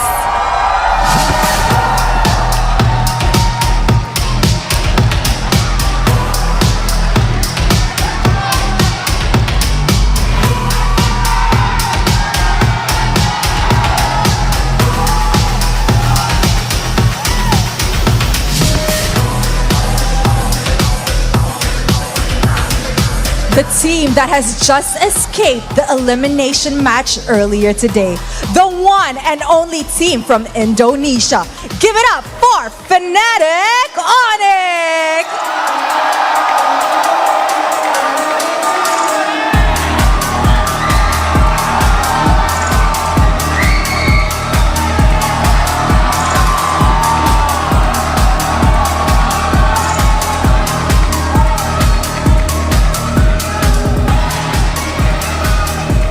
All right, you may now take your seats. Bros, we're gonna do something a little bit different. We're gonna get Coach CJ and Coach Yeb. Okay, this is interesting, okay, because it's usually the players, but this time we have the coaches. I think I'll start with Coach Yeb first. Okay, Coach, in the video just now, Sanford said that the last time they met Onyx, they lost, and they've been preparing for their revenge for so long. What do you think Onyx has in store for us today? Semoga gawa ko so. Short and sweet. We hope it's a 2-0. Oh, 2-0. Okay, you know what? This is the first time these two teams are going to meet. You guys are in two different bracket A and bracket B. And in MSC 2024 in Riyadh, you guys didn't get to face each other. This will be a rematch of MSC 2023. What makes you different this time? Why is your team now stronger than the other? Sa iba yung pinagandaan namin ngayon, masanda kami ngayon. Because Coach Yeb ain't happy. They prepared for something different this time, and now they feel, Team Liquid Philippines, they feel that they're more ready this time around. How about you, Coach Yeb? What makes you different now, since 2023? I think it's still the same. We just want to enjoy and give our best. Okay. Now, we're gonna enjoy this moment. Yes. Rose, let's enjoy this moment. Now, this is the time where you face each other and do the stare down. Yeah, stare. Okay, come on, Coach. most Come on, Coach serious Yeb. face. Stare, Coach CJ. Closer Closer. together. Whoever thinks they will win this, We'll take a step forward. Whoa! They're saying it's mine. It's mine. Coach Akin CJ to. is saying it's mine, but Coach Yeb, that was a leap forward. That wasn't a step. Thank you so much, coaches. You may now take your spots. Good luck. So in MPL Malaysia, I always say, Kawan di luar gelanggang, lawan di land of dawn, which literally translates to friends outside of the battlefield, That's right. but enemies in the land of dawn. And to see which amongst these two teams will step up in this match, let us throw it over to the panel to kickstart this match. Thank you, Mara. Thank you as well, Rose. Man, that was a very entertaining beginning to this matchup, and it really just brings up the hype and just the level of competition between both of these teams. Yeah, seeing Yeb, so funny, right? Yeah, Sometimes very this guy. entertaining, coach. But when drafting, that's when the timer goes stop and gets serious. Oh, you know what, for Coach Yeb, he's type of a drafter that is more on focusing on countering the draft of the other team. So it kind of negates Coach CJ's statement wherein they're more prepared today. So it could be something wherein a coach will just counter out all the heroes that Coach CJ prepared. But yeah, I'm just really excited to see how this teams will play today in front of this many Malaysian fans, a mixture of all the MLBB fans. Yeah, it seems like it was louder for Fnatic Onyx though. Sorry, I just had to put it out there. Yeah, because I wasn't there. I wasn't there. Oh, okay. Oh, okay. And Reptar. And Reptar. Right? Because when Reptar's in the building, yeah. Even if no. he's at the ground floor, we can hear him here. Yeah. If I he wasn't agree. here. I concur. I concur as well. But back to that point, Chantal, I think that's a really good topic to talk about, right? Because I think a lot of people have been saying that the reason behind Fnatic Onyx shaky performance so far is actually because they're too focused on countering, right? They're not focused on their own team synergy. So with that, let's take a look at the drafts. Let's see if there are any main or glaring differences today as we come into the first game in this best of 3. Well, let's see here, right? Team Liquid, they will definitely have the first pick. They're on the blue side here. They ban out the Fanny and the Herald. So it's an equal trade. Oh, we got 3 heroes banned out from Team Liquid. Each for Keyboy, CW, and Kyrie. And I remember Eterna actually, was it you or Eterna that mentioned the coup? It was you. Yeah, so this is a nice battle ready for this match-up. It will be beneficial for both Team Liquid and even for Fnatic Onyx. Now, seeing that there is a high win rate with the Sask on the Team Liquid's side, this is a respect ban probably for Fnatic Onyx because for some games they open it up to other teams. So yeah, since it was banned, Julian is open, one of the heroes that has the highest win rate in this tournament. This is actually already a glaring difference, right? Because usually when TLPH go for first pick, they either go for the Edith or they go for the Zas that has already been banned out. But this is actually something that Fnatic Onyx likes to do. Julian in the first phase. Yeah, and also in the group stage, we saw actually Carl top and rock the Julian out, and it was a win. So it's not technically new, but it's basically somehow unfamiliar. But Fnatic Onyx, wow, what a response, right? CW will secure the Moskov as well as that Nolan. Yeah, it's not every day that we see an assassin pick as early as this one and this next two picks, because most of the time it's going to be the X Factor pick, right? For the red side team. So it's as if we're ready for that assassin matchup between these two players. But we're not even sure yet if the Julian would go to Carl T's hands, because even Sanji uses this. Technically, you're right. You're right. It's still a flex. I would expect here TLPH go for Edith. What do you think about this? Oh, Edith Roger as well. Edith Roger, Edith Minotaur. Okay, well, there you go. It's going to be the Roger and the Minotaur. So they want to add crowd control in their first three picks. And of course, Roger, Benny, man, he was up there. He was, I think, his signature hero here in SPS with that Roger. Fnatic Onyx, I'm sensing they take away the Edith or the Ruby. Okay. So they are probably one of those teams that still uses the Luya, because from the latter portions of our group stages, even Luya was open, no one gets it. So it's part of their strategy, probably because you want to do the diversion play, and then those burst damages from the Nolan, or even with the Moskov. When you use a diversion and then you clear the minion wave and use the Spear of Destruction to be part of the team fight. Yeah, it's important to note that two of the heroes from the side of Fnatic Onyx have really good global presence. Right. They can play the macro really, really well. And now as we enter the second phase, they're starting to, venture into the EXP lane here. To Rizla being banned out. They're trying to limit the options for Lutpi to enable their team. They have yet to have a good good crowd control hero, right? From the side of Fnatic Onyx. Sure, Luoyi has that, and as well as Moskov, but they need AoEs. Let's see here, Fnatic Onyx, will they limit Sanji again with the potential Aurora ban? Do I sniff that one out? Or maybe they can explore to a EXP ban. Is Valentina nice pick here for Team Liquid PH, just to be on par of that? But I think it's too much as they focus on copying that diversion, right? So for Team Liquid PH, they will ban out this Kaja. So I kind of feel like the Joel will go to the assassin side, the Carl hands. So Fnatic Onyx, they're still lacking on that sustain side. Probably an Edith, could be a Cho. Might, right? But I think it's kind of hard, right?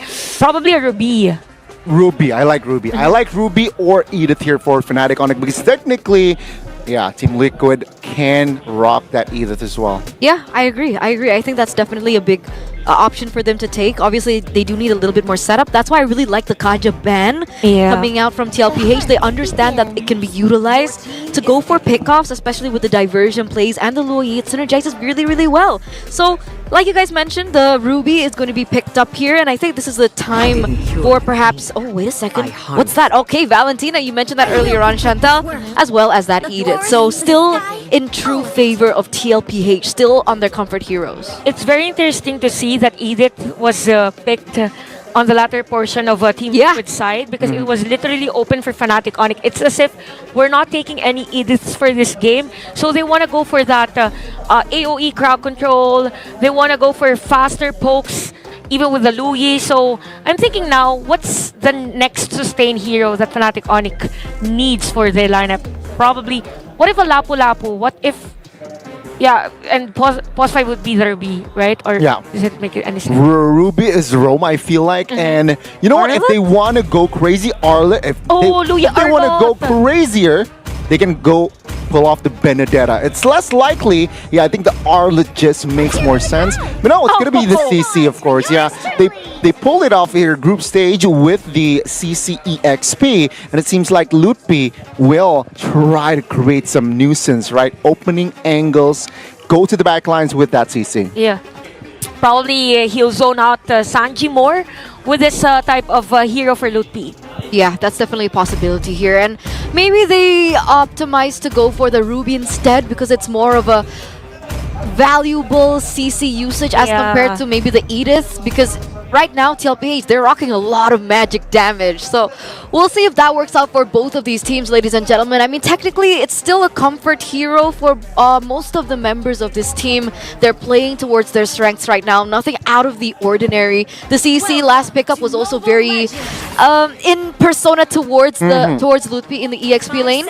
So we are moments away, ladies and gentlemen, of walking into the Land of Dawn for this last, for our final best of 3 of the day. Fnatic Onic as well as Liquid Philippines. The one to lose out will drop to the lower bracket. Let's see who will strike first in this best of 3. Will it be Team Liquid or will it be Fnatic Onic?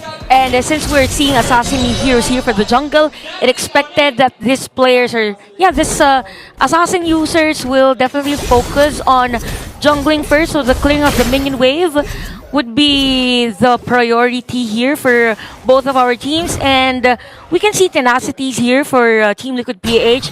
Safe to say that they're going for that safer route and protect Benny QT and their damage dealers for every team fight. Yeah, very aggressive early already. Oh, Carl TZ pops in the retribution, and Sans will force to use that flicker early. Seems like Team Liquid, with that tenacity built from both sides, they want to take more early fights. Also, I kind of feel like for Fnatic Onic, it would be hard for them if in case Lutpi wouldn't have that early laning win against Sanford, because he's more focused on the damage, right? Want to go for that extra kill before a team fight. So you want the Louis to have someone up front. So they will gonna depend hard on Kiboy for this game. So probably a zone out maybe for Team Liquid on Kiboy so that the vision won't be there, and even the zoning. Yeah, I think they will try to pick off Keyboy early if possible, if they have the firepower, just to eliminate the enabler for Fnatic Onic. Let's see though, the first turtle will be up soon, and Sans has to recall and has no flicker. That's already info for Team Liquid to set up a perfect turtle for him. Yeah, that makes him a viable target here for Team Liquid PH. So this is interesting because we see assassin users, but things are a bit slow for both teams. I mean, the respect is there for them because they know if they commit an error, it will be very grave for them. Yeah, I mean, both teams do not want the opponent to snowball. Let's see here, early assassin action. Kyrie trying to be a nuisance there in the purple buff, but Carl TZ will be able to take care of it.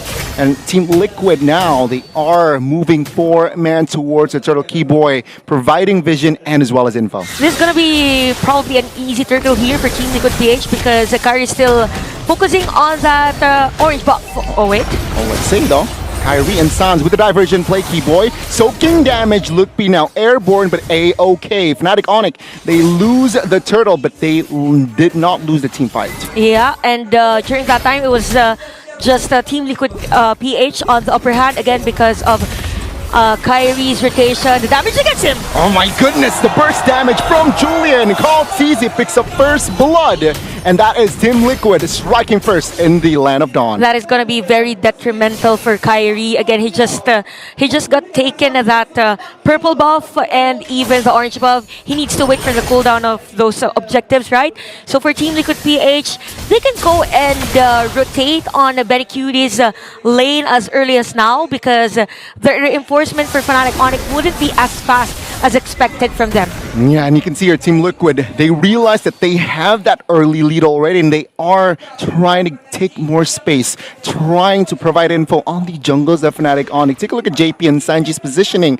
Very aggressive here, as we can see Fnatic Onic, no compensation whatsoever for that kill and for the turtle. And speaking of which, prior this next turtle objective, there is going to be that Thunder Belt already for Sanford, so expect more pokes from the half of the San duo, and probably would activate the other San brother. And even Bloodwings already secured early for Carl TZ to have that magic power and as as well as that shielding, right? And yeah, tone down completely 20 seconds, perhaps more action to come because of that second neutral objective, but all okay. Yeah, but what's interesting is that Chewe is actually next to Cartesi in terms of the laning, so it means that he's actually winning against Benny Cutie, considering that there are reinforcements at the top lane. Oh, that was close for Cartesi though.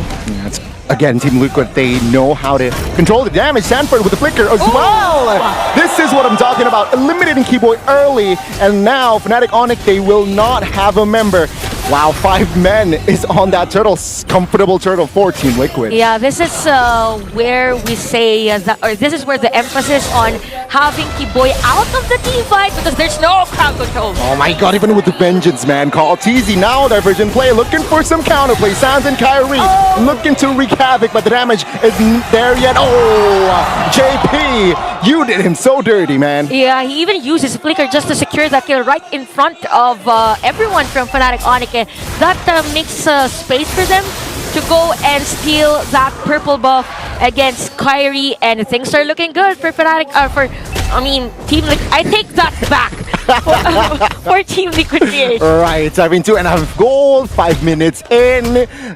First structure is going to go down here for Fnatic Onyx, and yeah, 0 neutral objective on the board here for Fnatic Onyx. So Team Liquid, they're very comfortable right now. Benny QT, yeah, he's not yet to be touched, so he is farm-wise A-okay. Yeah, and with the Warcry and Windtalker, expect later on that he will literally deal damage against the players of Fnatic Onyx. And I kind of feel like for Team Oe, there's going to be a setup play. I mean, Team Liquid, with the economy they will, and they should want business. Fnatic Onyx, they should pick their battles right now. And Team Liquid, they want the structure top lane. Fnatic Onyx, though, yeah, I don't think they have enough firepower to fight. I think for Team Liquid PH, since they know that they are on the upper hand in terms of items, the levels, that's why they are rotating literally in every spaces of the map, even zoning the players of Fnatic Onyx in front of the first tier turret and the second tier turret. So that means that they could also get other jungle from Fnatic Onyx. That was close. Carl TZ, the SOD almost caught him, but he is okay. Now Lutfi, terrified. Take a look at the positioning of Sans though. It's top lane, so he wants an angle. Keyboy, flicker, you naughty boy! But take a look at the outplay, Carl TZ with the composure, and he is there to kill Keyboy. Oh, that is a mistake. Very crucial mistake there for Fnatic. But no, we get what he wants to do, right? Carl TZ was low on life at that time. It just so happens that Carl TZ still has the kit. Although there's going to be, I think, a danger on this purple buff. By the way, Flicker has been used by Sanford, but no contest, by the way, for Fnatic Onyx. Yeah, I mean, Kyrie's nowhere near to contest that purple, right? Carl TZ secures the last neutral objective, and that is the turtle. Keyboy soaking damage alongside Lutfi, but Team Liquid, they're just showing so much dominance first 8 minutes. Yeah, they're just all over the place against the Fnatic Onyx. But what's really good here for Fnatic Onyx is that CW can do split pushes. So they were able to destroy that third at the top lane. It means that his farming is continuous. It's up to them on how they will convert this to make their gold laner effective, right? Because as much as you want to have him farm, take his time, as much as possible, you also need the damage to be able to complement the rotation of Fnatic Onyx. And speaking of difference, earlier we said that Chewe was second in the gold. There's a huge lead now.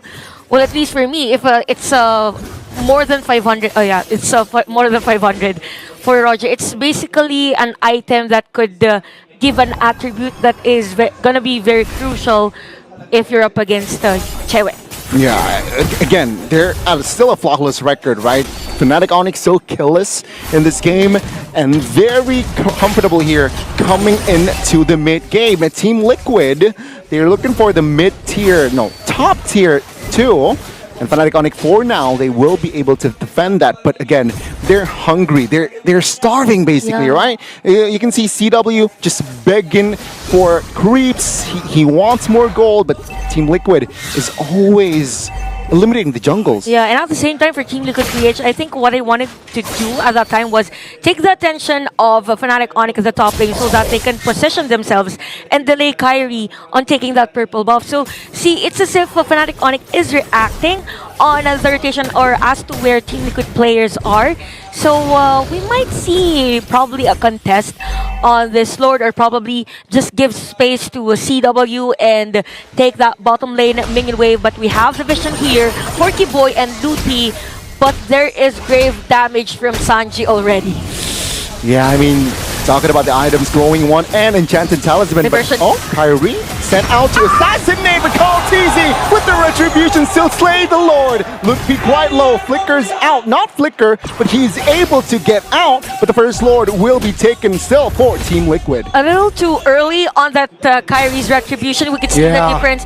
A second delay. So the cooldown for Kyrie is at 7 seconds, 16 seconds for Call TZ. And it was a good thought for Fnatic Onyx. They could have taken the Lord. It just so happens that for Team Liquid PH, they got their timings right at the time. So 6-0 for a 10-minute game. It's going to be really hard for Fnatic Onyx to turn the tides around. So in terms of clearing of minion wave or defending their base, they have the kit though. They have the Moskov. As long as they can protect CW, then things will be good for Fnatic Onyx.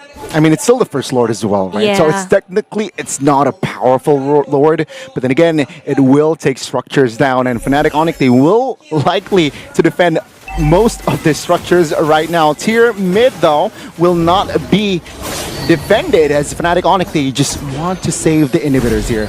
Team Liquid, they're happy. They got the first Lord. They got all the inner and outer. You know what? Let's not be greedy. No openings. Let's not force it. Yeah, no unnecessary movements from Team Liquid PH, because they also know the potential of the lineup from Fnatic Onyx. Even the damage against Sanji from Sans. So for Fnatic Onyx, it's more of the layering of skills, and as much as possible, activate Loot P, right? Again, we've mentioned for the CC, the main function would be probably zone out Sanji or any squishy hero from Team Liquid PH. But yeah, with the distance that Team Liquid PH is maintaining, it's still them dictating how this game will go. But for the next Lord, I feel like for Team Liquid PH, they need to monitor those bushes, because they might get, or Fnatic Onyx might get that steal. It was just the timing earlier that wasn't on point.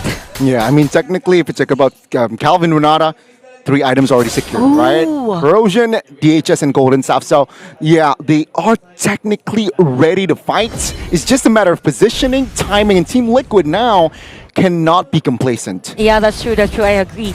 And even now for Team Liquid PH, probably that's the reason as to why they are limiting the information that they give. They hide on these bushes as much as possible. They give no information from Fnatic Onyx, because they also know that Sans has this diversion. If they give information that, okay, we're at the top lane, then Fnatic Onyx might go for the, let's go top lane, let's go boys. Something like that. Yeah, I think they will look for that setup, and you're right, very good info will not be given towards Fnatic Onyx position-wise.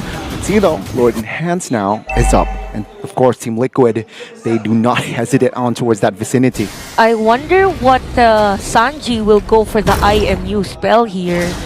I think it's just waiting for that perfect timing, and we see the diversion here for Fnatic Onyx. But look at the spells. Okay, everyone has their own spells available just in case. You don't want JP to be stepping on that bush, because that's literally 4 players from Fnatic Onyx. So, okay, so Carl TZ will go for that part of the map. Maybe go for a sandwich play against Team Liquid, or contest this purple buff again against Kyrie. Yeah, they are just suffocating Onyx this time, and wow. Yeah. Great Dragon Spear for Benny. So extra critical, extra power there. for that team. And you can see Keyboy looking for a play. Minion Fury though will not connect, and Kyrie will find the Lord. Now let's see the fights. Lupi soaking damage. JP losing immortality, but Sanji will be the casualty. Lupi again taking some heat. Benny with the great Dragon Spear finds a double, and Fnatic Onyx, they are scattered. Okay, so Fnatic Onyx, again, we've mentioned, as long as they're able to steal the Lord, there's a high chance for them. Who's the assassin, man, at this point? Is it Benny or is it Kyrie? Benny solo kills Kyrie top lane. I could hear Benny QT saying that, oh, from here. For that play, he knew that he has the kit, he has the items to kill Kyrie. It's a squishy hero. But then again, Fnatic Onyx, because of that Lord take, they could still extend this game, but they don't want any more errors for the team. Careful. 3v3. The damage burst from Julian is just huge. Now Keyboy and CW defending, but Call TZ finds the God and the double kill. That might be it. Lupi all alone. Team Liquid, 9,000 gold lead mid-wave coming in. I think that I think this is endable if Team Liquid PH can secure a kill against Fnatic Onyx. Oh! Kyrie just respawned, and that is it. First game. Team Liquid showing strong, and they take the first game. A bit dominating game for Team Liquid PH. And I think Fnatic Onyx was just reacting at the time. Very, very nice play for them. And we could see the synergy. Sansa Duo being activated. Everyone was just doing a great job, and they won game 1. Wow. Incredible gameplay by Team Liquid, man. 15 minutes and 11 seconds. I think that's how long that game took. And even from the beginning of the entire game, it felt like Liquid were controlling everything, right? There were faster rotations. At some point, Carl TZ was 2-3 levels ahead of Kyrie without any clashes. So think about that just real quick, right? The rotations of Carl TZ has been so on point. And you guys mentioned the Sansan duo, the mid trio was also very intelligent with the rotations. It was so difficult for Fnatic Onyx to pick up anything, right? I mean, I guess there was that one moment when Kyrie stole the Lord that it was like, oh, okay, maybe this is like I saw you the doing moment. this. Yeah, I was doing this over here on the floor. But then, boom, boom, boom. Yeah, it's just the difference in terms of the items was very evident at those moments, because even Benny Q2 solo killed Kyrie. And even Sanford was doing damage against CW that we don't even really know who's the marksman now, because of the damage per second that Team Liquid has as compared to the lineup of Fnatic Onyx. I mean, it was 13-1. So think about that, right? Fnatic Onyx, they weren't able to do anything in that game apart from that Lord Steal. But then again, Team Liquid, they knew how to damage control.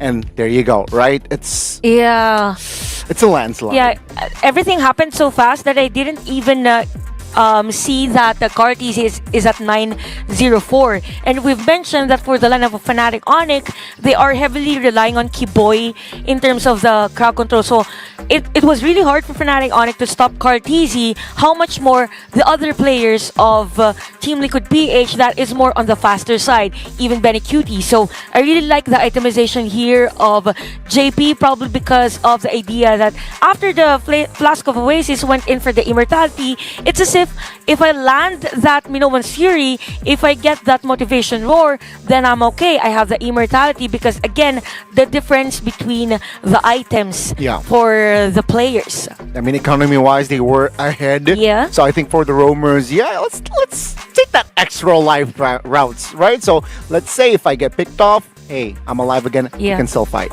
Yeah, he's like a cat but instead of 9 lives, just 2 just 2. But it's a beef, a cow. Never mind. Yeah, it was 15-1 for the score. We could see the difference already with the total heal, right? Yeah. It says a lot about the game. It was Team Liquid PH that has more to give with longer team fights. While for Fnatic Onyx, if they use their ultimates, because of the difference in terms of the items, there's no more for them. It's done. And that's how game number 1 went. Even Lutpi had a hard time during that time. Yeah, I agree. And it's just so unfortunate, right? Because earlier on, CW was actually winning lane. Yeah. He actually was ahead in gold.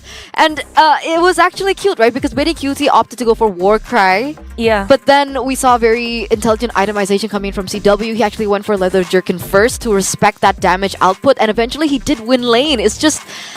They lost in rotations and they were able to facilitate Benny QT in the gold lane, so he was able to get that power spike a lot quicker than CW. And by the time CW got that Holy Trinity, it's like, we don't really care at this point, right? They were just dealing too much damage. And even if we take a look at the gold and EXP graph now, what do you think stands out here? I think it's just a snowball game, right? Yeah. Even from the early. Sure, there was a dip there towards the end, but it doesn't really matter game-wise. Team Liquid, they knew they had it in the bag. Sure, you got the Lord, we can kill you. We can kill you. And they got the members. They got 3 members, important members, and thus that the foundation is just already down. Yeah. And even for Team Liquid PH, after that dip from the experience, the gold was outwards moving for them. Upwards, rather. Outwards. Never mind. But yeah, Carl TZ was the MVP of that game. 87% kill participation. And he's just all over the place, right? It's as if he is the one dealing the damage first, and then everyone will just finish off the fight for them, and everything was on point. Rotation for him, even all the turtles was okay. Classic Carl TZ. Yeah, and even this microplay against Keyboy, that was very crucial. By the way, I was on my knees when I saw that, right? I was like, okay, yes, Keyboy, you got this. And then Carl TZ is just like, nope, that's not going to happen. He has been so impressive throughout SPS from the group stage up until this point, and it bodes the question, who really is the #1 assassin player in the world right now? Because at the rate that he's playing, it's getting really scary.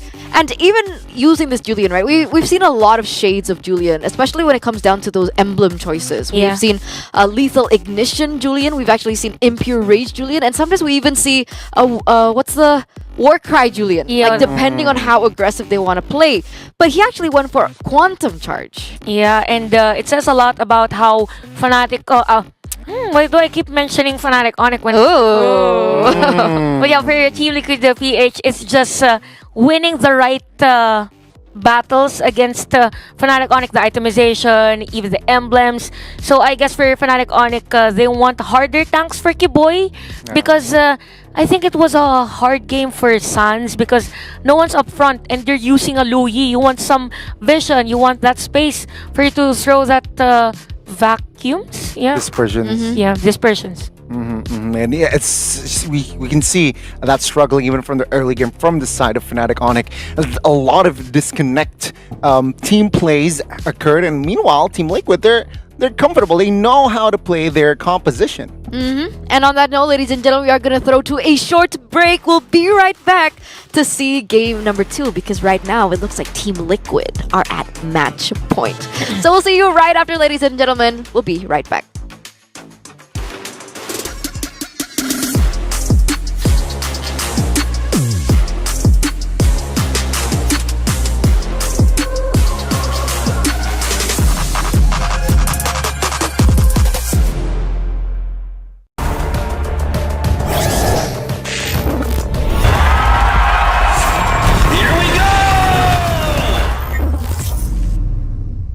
The Snapdragon Pro Series is brought to you by Snapdragon Elite Gaming, Monster Energy, and DHL.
And we're back, ladies and gentlemen, in Malaysia, Kuala Lumpur, as we're getting into the final match of the day. We saw the first game being dominated over by TLPH, but Fnatic Onyx, they still have a chance to force a game number 3. It's raining outside, and it definitely is reminiscent to how we feel as Indonesians seeing that first loss. It's raining inside here, man. I mean, yeah, what a win though by Team Liquid. Again, very sharp executions. Meanwhile, Fnatic Onyx, 0 answers in that game. Yeah, you know what? I remember us discussing that this is still Cortez's meta. He just proved everyone that he can still use the assassin, and he played really well during that time. I mean, it was a decent hero composition for Fnatic Onyx. It just so happened that everything happened so fast for Team Liquid PH. I agree. It was reminiscent to the Echo Express, right? Yeah. Like,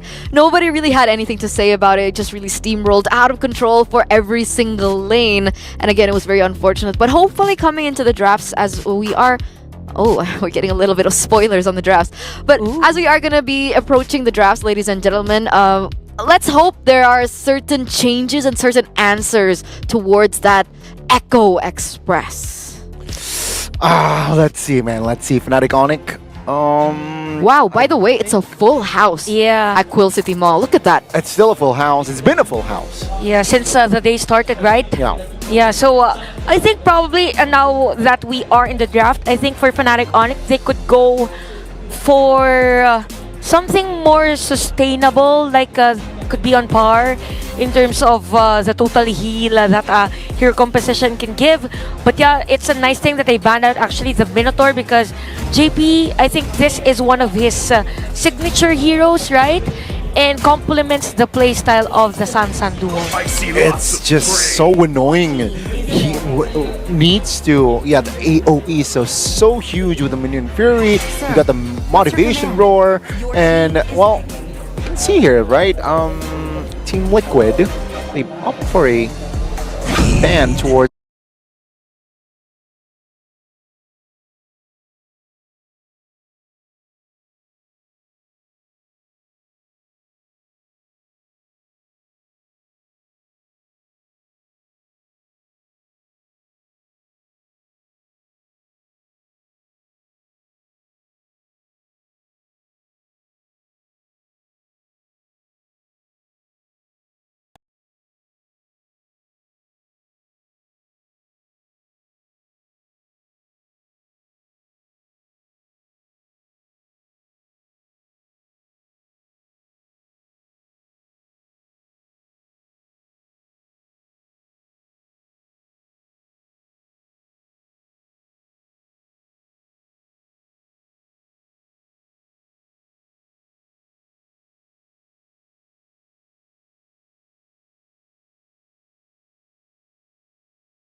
towards 2 assassins. And for the first pick, Fnatic Onyx, they will have that chance to take the Zask away. But they still get the Julian Yeah. on their side, so I think it's a pretty fair trade for Team Liquid PH, not unless Fnatic Onyx has something up their sleeves to get a better trade, having the Zask pick. So I am thinking of an Edith, probably. I was thinking about Kufra, but I think it's too early if they get the Kufra. Alright, so more on XP lanes and XP lane. Yeah, I think with the Edith, right, it's quite flexible. You can put it in the roam, you can put it in the EXP as well. And Fnatic Onyx, yeah, why not? Pick up the Edith. No, they will go and take the Claude and Arlet away. Yeah, I was about to mention, I think picking up a gold lane at this point would be great, but oh my god, it's a Joe for TLPH. Okay, wait, let's circle back onto the Claude. Claude and Moskov. It's technically not a winning lane for Onyx, right? Yeah, definitely. And in terms of the late game, it's as if they will depend still on their early game execution. Yeah, early ball, early ball. It's early game and snowball combined. Early ball. Early ball. I like it. I like it. Yeah, thanks, guys. Early Words game, of snowball. affirmation. And yeah, with the Arlet, it somehow still is flexible, though it's 70% will fall to the EXP. But yeah, with the Joe, forces the Zask, right, to use the Purify as well as that Claude main. Alright. So it's just a baiting spell at this point, and you can see here Fnatic Onyx, they do not want to opt for that Edith, but Team Liquid, they will limit Keyboy's option with the Kufra ban. I won't be surprised if Team Liquid PH will get maybe like a Ruby, or if Ruby will still be picked on this game, could go still on Fnatic Onyx side. But again, we've mentioned that it would be nice for Fnatic Onyx to have like a heavy tank, right? So Minotaur has been banned, Cooper has been banned. You're left with Ruby. Your Ruby, yeah. Even the Tigreal. Okay. Yeah. If they want to set up for a Tigreal pick for Fnatic Onyx, they should either ban Xborg or CC right now. Alright, yeah, that's true. I agree.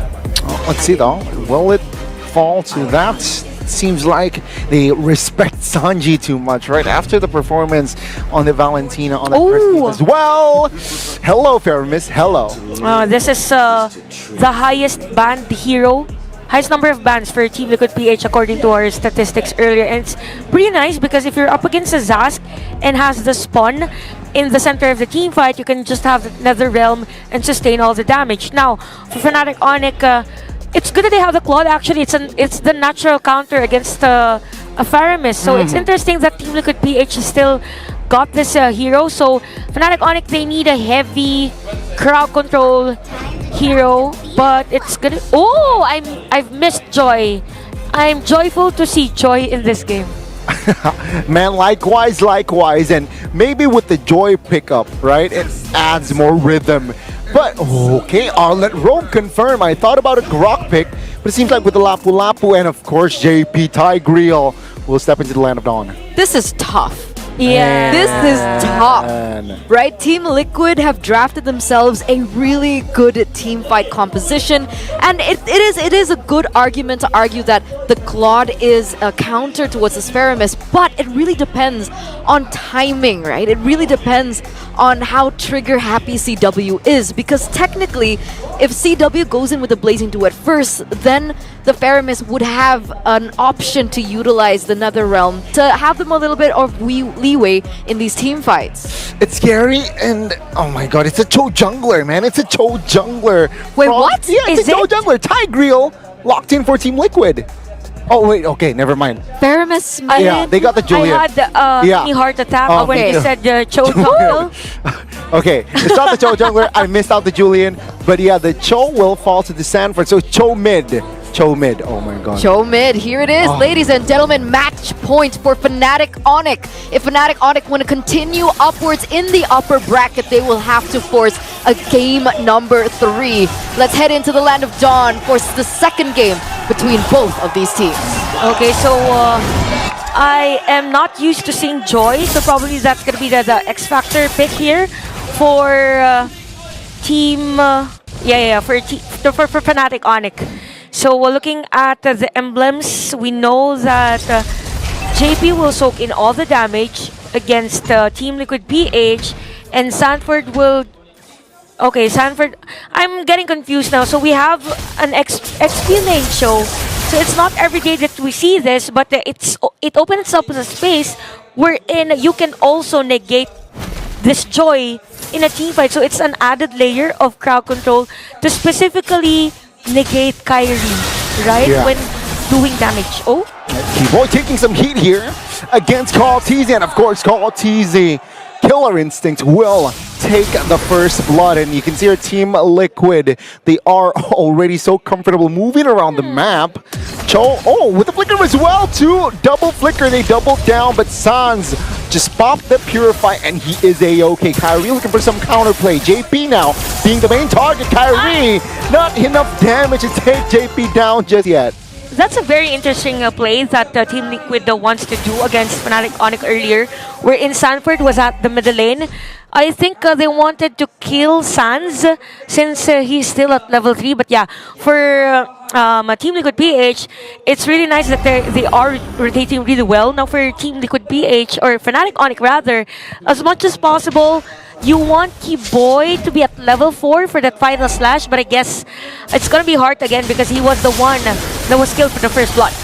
Yeah, I mean, Carl TZ, with the Rare Dragon now on towards Ludwig. The damage will come through, but yeah, the bravest fighter now desperately. The damage will not come through. Netherwhelm helping Carl TZ. Picks up another kill and picks up the double. Looking for the triple here. Keyboy in trouble. No flicker for this guy. And yeah, Team Liquid, they're just running him down for the triple. Looking for the Maniac potentially, but Kyrie has enough space to get away. It feels like I'm watching a game in a brawl mode. Everyone is just right in front of everyone. And we've said earlier that for Team Liquid PH, in terms of laning, we won't expect much from the Moscow, but he was actually part of some of the team fights. And this is where the plan of Team Liquid shows. We're in. They want to use that poke from Sanford. Is literally rotating at the middle lane so that the Zask won't be as effective as its usual play, right? So Team Liquid PH on the lead. It's really high for a 3-minute game. 2,000, almost 2,000 gold. And it's Carteezy, Benny QT, and Sanji, even Sanford on top in terms of gold. Yeah, it's a scary early game already for Fnatic Onyx here. Team Liquid just showing and building their foundation directly, right? Straightforward, and Fnatic Onyx cannot do anything in particular to whittle it down. So let's see here. Even Team Liquid now, it seems like they want to contest the purple, but no, they will not pull the trigger just yet. Yeah, I think they want to go for just slowing down the... Wait. I was about to say something, but everything happened so fast for Team Liquid PH. I kind of feel like Sanford is somehow playing like JP as a Cho, like Yao as a Cho, yeah? Man, it's scary, it's scary. Every time the flicker is available for Sanford, he just used it. And now Keyboy being the target. Oh, where are you going, boy? Oh, Keyboy still has the resources there to get out. Though, the neutral objective now will be the target. Luffy opening things up with the bravest fighter. No connection, though! The implosion finds Zero. Sanford gets taken out. TW secures the turtle. Now JP being in trouble, but Fnatic Onyx, they have recovered. Sans finding the double. Now Sanji in trouble, though. Benny will secure that kill. It's a 2-for-1, but Fnatic Onyx gets the turtle. Yeah, it's actually Fnatic Onyx that was on the upper hand in terms of the trade. During that time, they were able to take down 2, and it was a Carteezy, and they got the turtle. So for Fnatic Onyx, their strength is more on the layering of the skills. It was a nice final slash there from Keyboy, and then the follow-up Blazing Duet. So it's a nice adjustment for them, wherein they also keep up their pace with how Team Liquid PH is playing, because Moscow is part of the team fight, right? They also include CW now for added layer of damage for Fnatic Onyx. So if they keep up this type of counterplay against Team Liquid PH, there's a high chance that this 1,000 gold lead would be limited into 500, maybe even equalize for this game. Yeah, finally some answers, right? Getting Yeah. answer here by Fnatic Onyx. Let's see though, it's not done yet. It's still technically a 2K gold deficit for the side of Fnatic Onyx, but let's see. Team Liquid, they're eyeing that bot side, and yeah, Fnatic Onyx, they really do not want to fight against Team Liquid right now. Team Liquid PH is literally all over the place. Even JP's vision is one step ahead as compared to Key Boys. But again, if ever Team Liquid PH uses the Nether Realm early, then that might be the cue for Fnatic Onyx to set up a play, because that's what happened during that turtle take wherein Fnatic Onyx won. But for Team Liquid PH, what's really nice is that they continuously get objectives against Fnatic Onyx, to which they just got this turret at the top lane, and we have the Feather Heaven already for Carl TZ.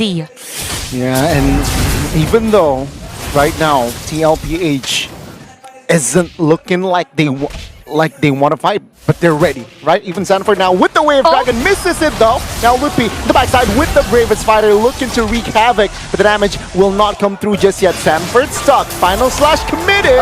Sanford will be able to escape with the Nether Realm. Blazing the web though, will look for a kill, but Sanford escapes from death. Now JP, half HP, Penny with the SOD there, looking for an angle, but Key Boy flickers out of the way with the conceal now, looking for an engage.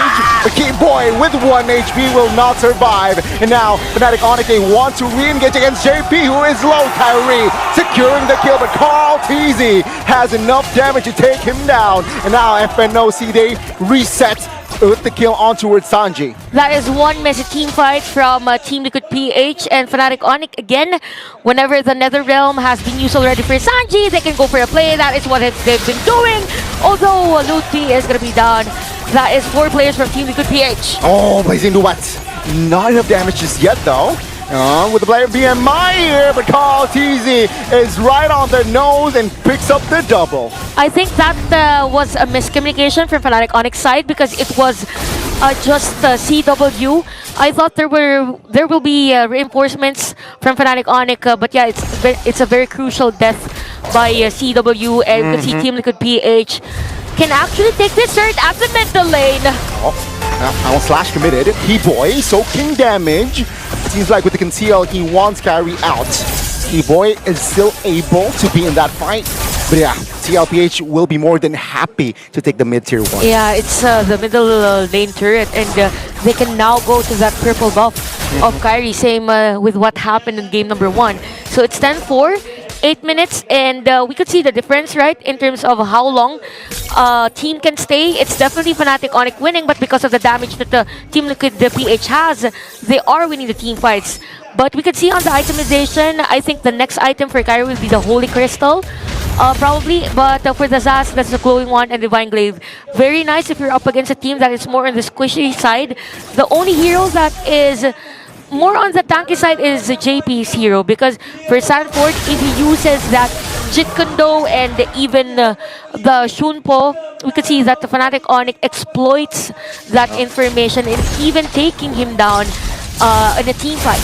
Yeah, I mean, what they gather is Nether Realm, and then No Way of Dragon or Flicker from Sanford sometimes will be enough. And Sanford now, good bluff there, good bluff. Right? I thought he was about to set up a play or maybe use the Flicker during that time, but we could see that Carl TZ is now at level 14. So that is a 2-level gap against Kyrie. Hence, okay, I thought they got the purple buff, but yeah, but because of that level lead, it's just Team Liquid PH roaming around the area of Fnatic Onyx. And finally, right? Finally, CW picks up his second item, Golden Staff. Sanford, though, with the Way of Dragon, and the damage comes through from Carl. Lutpi dies for the 4th time in this game, and with that, what timing, what setup, board. Right now, it's basically theirs. I think there's no chance for Fnatic Onyx to contest this one, because it is their EXP laner that was taken down by Team Liquid PH, and I really like what Team Liquid PH is doing on this game, because they are forcing a team fight against Fnatic Onyx, wherein the players aren't really prepared. So the displacement of that Jit Kondo is very crucial for Fnatic Onyx. So Team Liquid PH is doing a great job. They are on the lead. We could even see that in this gold graph, wherein everything is leaning towards Team Liquid PH's side. Yeah, heavily. Yeah. Right, you can see all here. factors, even EXP. Space, map, of course, and of course, economy here, all for the side of Team Liquid, with the Lord marching bottom side of the map as well here. Yeah, FNOC, all they can do is just turtle in their base, letting go of their tier 2s potentially. And let's see here what Team Liquid will cook with this first Lord. Okay, by the way, JP has the flicker, even Sanford. So either way, any of them could set up a play, even those shadow stampedes from Sanji, by the way, because he also has the flicker. So probably for Fnatic Onyx, you might want to use that bravest fighter just to stop Sanji on using that Nether Realm, because he's not using the Purify.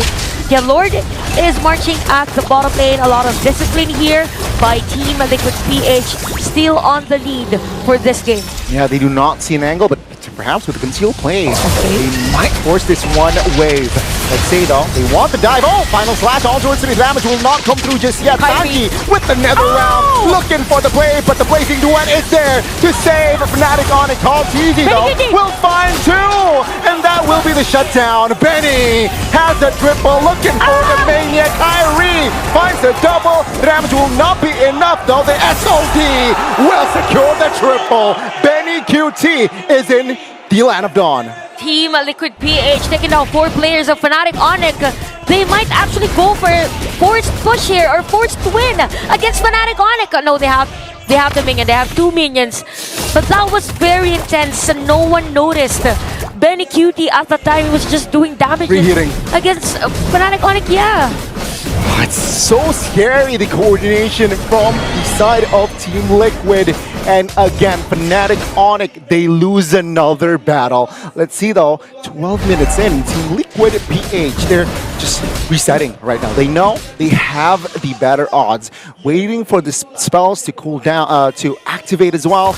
Then, maybe then, they will pull the trigger to fight again. Yeah, it's also really nice that for Team Liquid PH, they are securing items needed in longer team fights. So for Benny QT, that is the Rose Gold Meteor and even a Wing Chun, just in case there is going to be a threat from Fnatic Onyx. But yeah, for Fnatic Onyx, I could see the potential with that Blazing Duet. It could turn things around against Team Liquid PH. They just need to force Sanji's ultimate earlier than what it's supposed to be.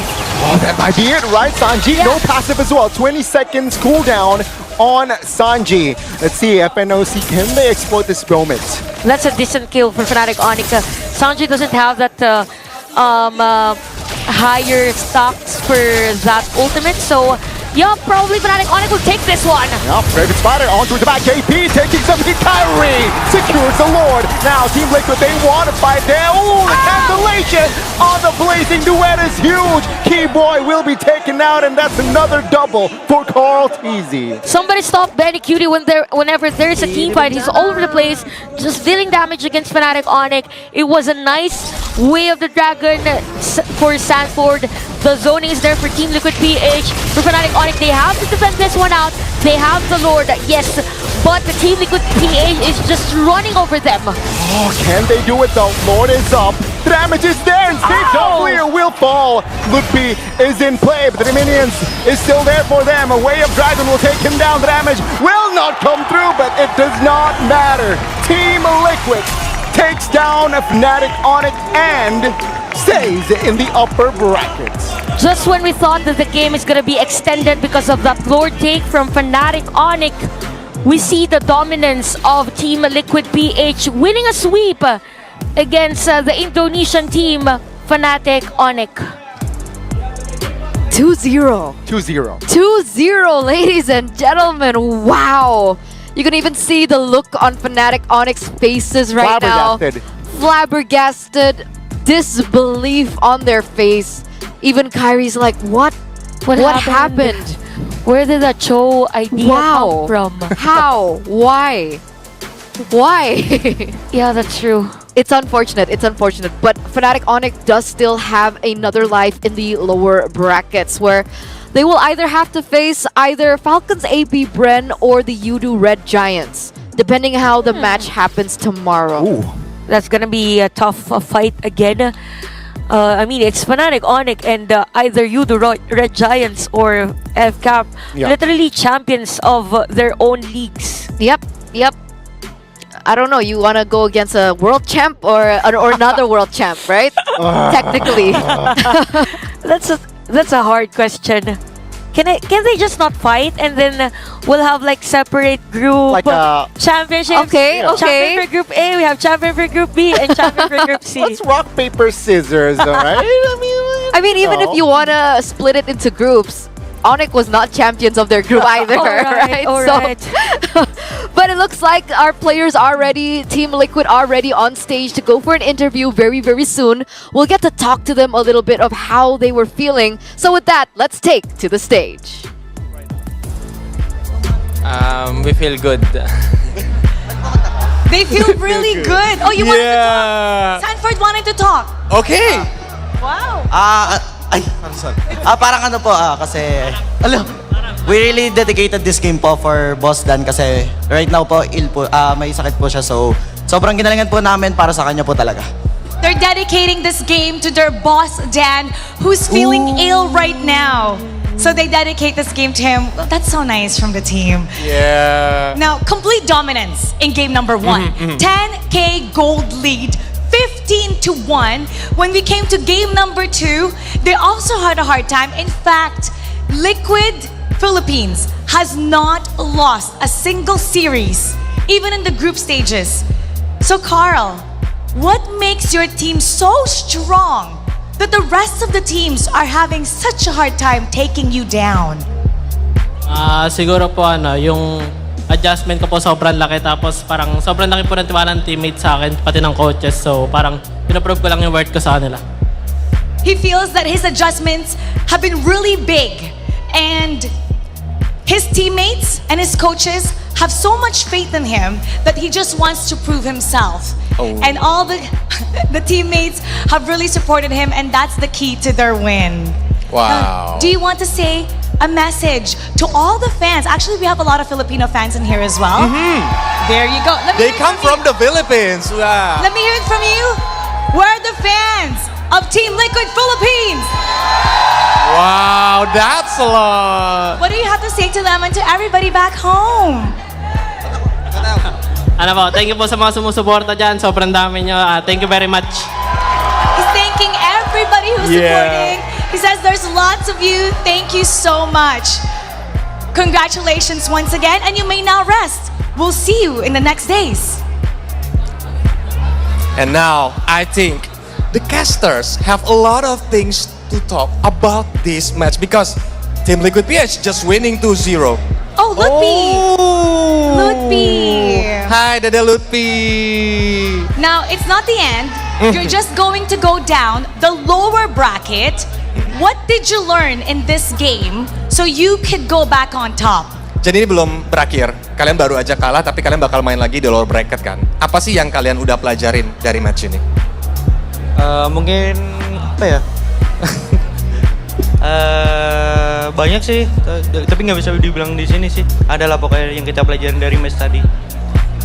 They said that they learned a lot of things on this game, but they cannot say this on this stage. What do you have to say Yeah. to all your Indonesian 'Cause fans and to everybody I watching? think there are a lot of Fnatic Onyx fans too. Let Come me hear here. it from Fnatic Onyx. Jadi ada yang pengen disampaikan nggak ke fans-fans dari Fnatic Onyx yang sampai datang ke sini? Terima kasih yang udah dukung. Nah, jangan lupa dukung kita terus lah. Besok kita akan main lagi kan. Thank you for supporting them and don't forget to keep supporting them because tomorrow they're still gonna have another match.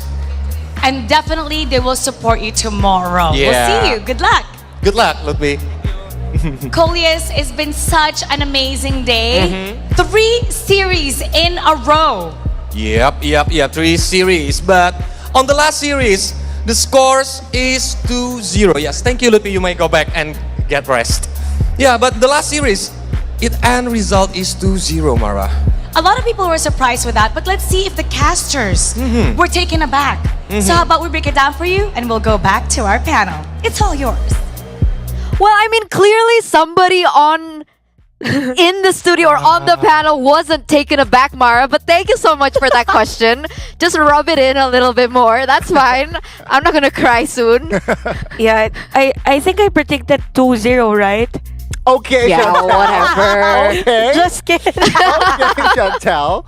Wow, look at this girl, man. Yeah. Oh, yeah, okay. Loving it. Well, yeah. A little. But yeah. Aren't you bored of doing this to us? Yeah. Maybe. No, not really. I can do this all day. M4, Just M5. Well, the Malaysians had the last laugh at MSC, so I'm okay with that. Yeah. But anyway, there it is, ladies and gentlemen, the final match of the day that ended in a 2-0 for TLPH, and that means that they will be moving forward in the brackets. So again, it's either them going to be meeting up against Falcons AP Bryn or the Udo Red Giants, depending on who wins that matchup. But let's circle back and talk about what happened in that last game of 14 minutes and 27 seconds. Well, actually, for Team Liquid PH, this was, I think, a lineup wherein Fnatic Onic wasn't really prepared, because I remember, probably we'll see that on the highlights, wherein Sanford was actually doing some clearing at the middle lane at the first part of the game, wherein we don't usually see that, wherein you want to zone out a mid laner as early as possible, because normally we see the rotation right on the XP lane. But here, the function of Sanford is that he's the one rotating on the other lanes of Fnatic Onic. So that added layer again of crowd control made it hard, even for Sans, even for Kiboy, and even though Chewe had a great laning again versus Benny Cutie, it's just again the conversion that wasn't really effective for Fnatic Onic. The damage deal is basically the same, but also because of the Nether Realm, there's this added life for the players of Team Liquid PH. And here's the thing, right? If you look at the heroes from TLPH, all of them technically has crowd control, right? Even Moscow has crowd control. Sure, Fnatic Onic, they countered this with 2 Purifies from CW and Sans, but of course, 1 Purify will just negate you from 1 crowd control. And it overwhelmed sense of crowd control, just they were able to control more fights. And with that, that's already a dub from that department. Yeah, that's why even from the drafts, right? I was like, this is a scary composition. This is a composition with a lot of tools and firepower and resources to win in these team fights. So again, it was an amazing way of layering when they went into the team fights. But of course, again, did you see Carl Teasy again? 937 GPM. Okay. Yeah. He's a farmer. But that's, that is below average for Carl Teasy. For Carl Teasy, yes. According to statistics. Can you do better, Carl Teasy? Maybe It's insane. 1,000 gold lead per minute. Last time it was 1,000. What are you doing today? What are you doing? Yeah. I think Team Liquid PH already perfected with Carl TZ using the Julian. I think for game number 1, there's also this triple kill for him at the early stages of the game. They replicated it for this game, as to why we could see that even around 2 minutes, is that 2 minutes? Yeah, it was already towards Team Liquid PH side that is on the lead in terms of gold, even the experience, and they just continued what they're doing. Yeah, I think this is a reference for all of the teams going up against Carl TZ, Ben the Julian. And then again, he has other heroes. But, I mean, okay. But the 2 games here, it just shows that he is just so comfortable on that Julian. Yeah, the quantum charge. Hayabusa, Ling, Yeah. Lancelot, he makes work. I know. You know, Staffa says that this is not Lancelot's era. He's like, no, this is not a good patch for Lancelot. I won't be surprised if Team Liquid PH or Carl TZ can make it work. He did. Group stage. Oh, right, yeah. All right. Oh, that's the GOAT for you. And that's how he plays. Looking at the other side, but still using his phone. He was still using his phone. Yeah. That's why he is just so, he is a natural born killer, man, in the Land of Dawn. Yeah. They literally stopped Kiboy's natural rotation by having Sanford and Carl TZ up front. And there has been a lot of juggle with crowd controls here working for Team Liquid PH. even at this time, we saw a glimpse of glory here for Fnatic Onyx. It just so happened that Benny Cutie again is doing some breeds against Fnatic Onyx. Yeah, man. I mean, look at his positioning, right? Yeah. He just knows when and where to position himself to be the most effective. SOD. There you go. Done. That was under turret, by the way. Yeah. Because, yeah, it was, everything was just going to Liquid PH's advantage.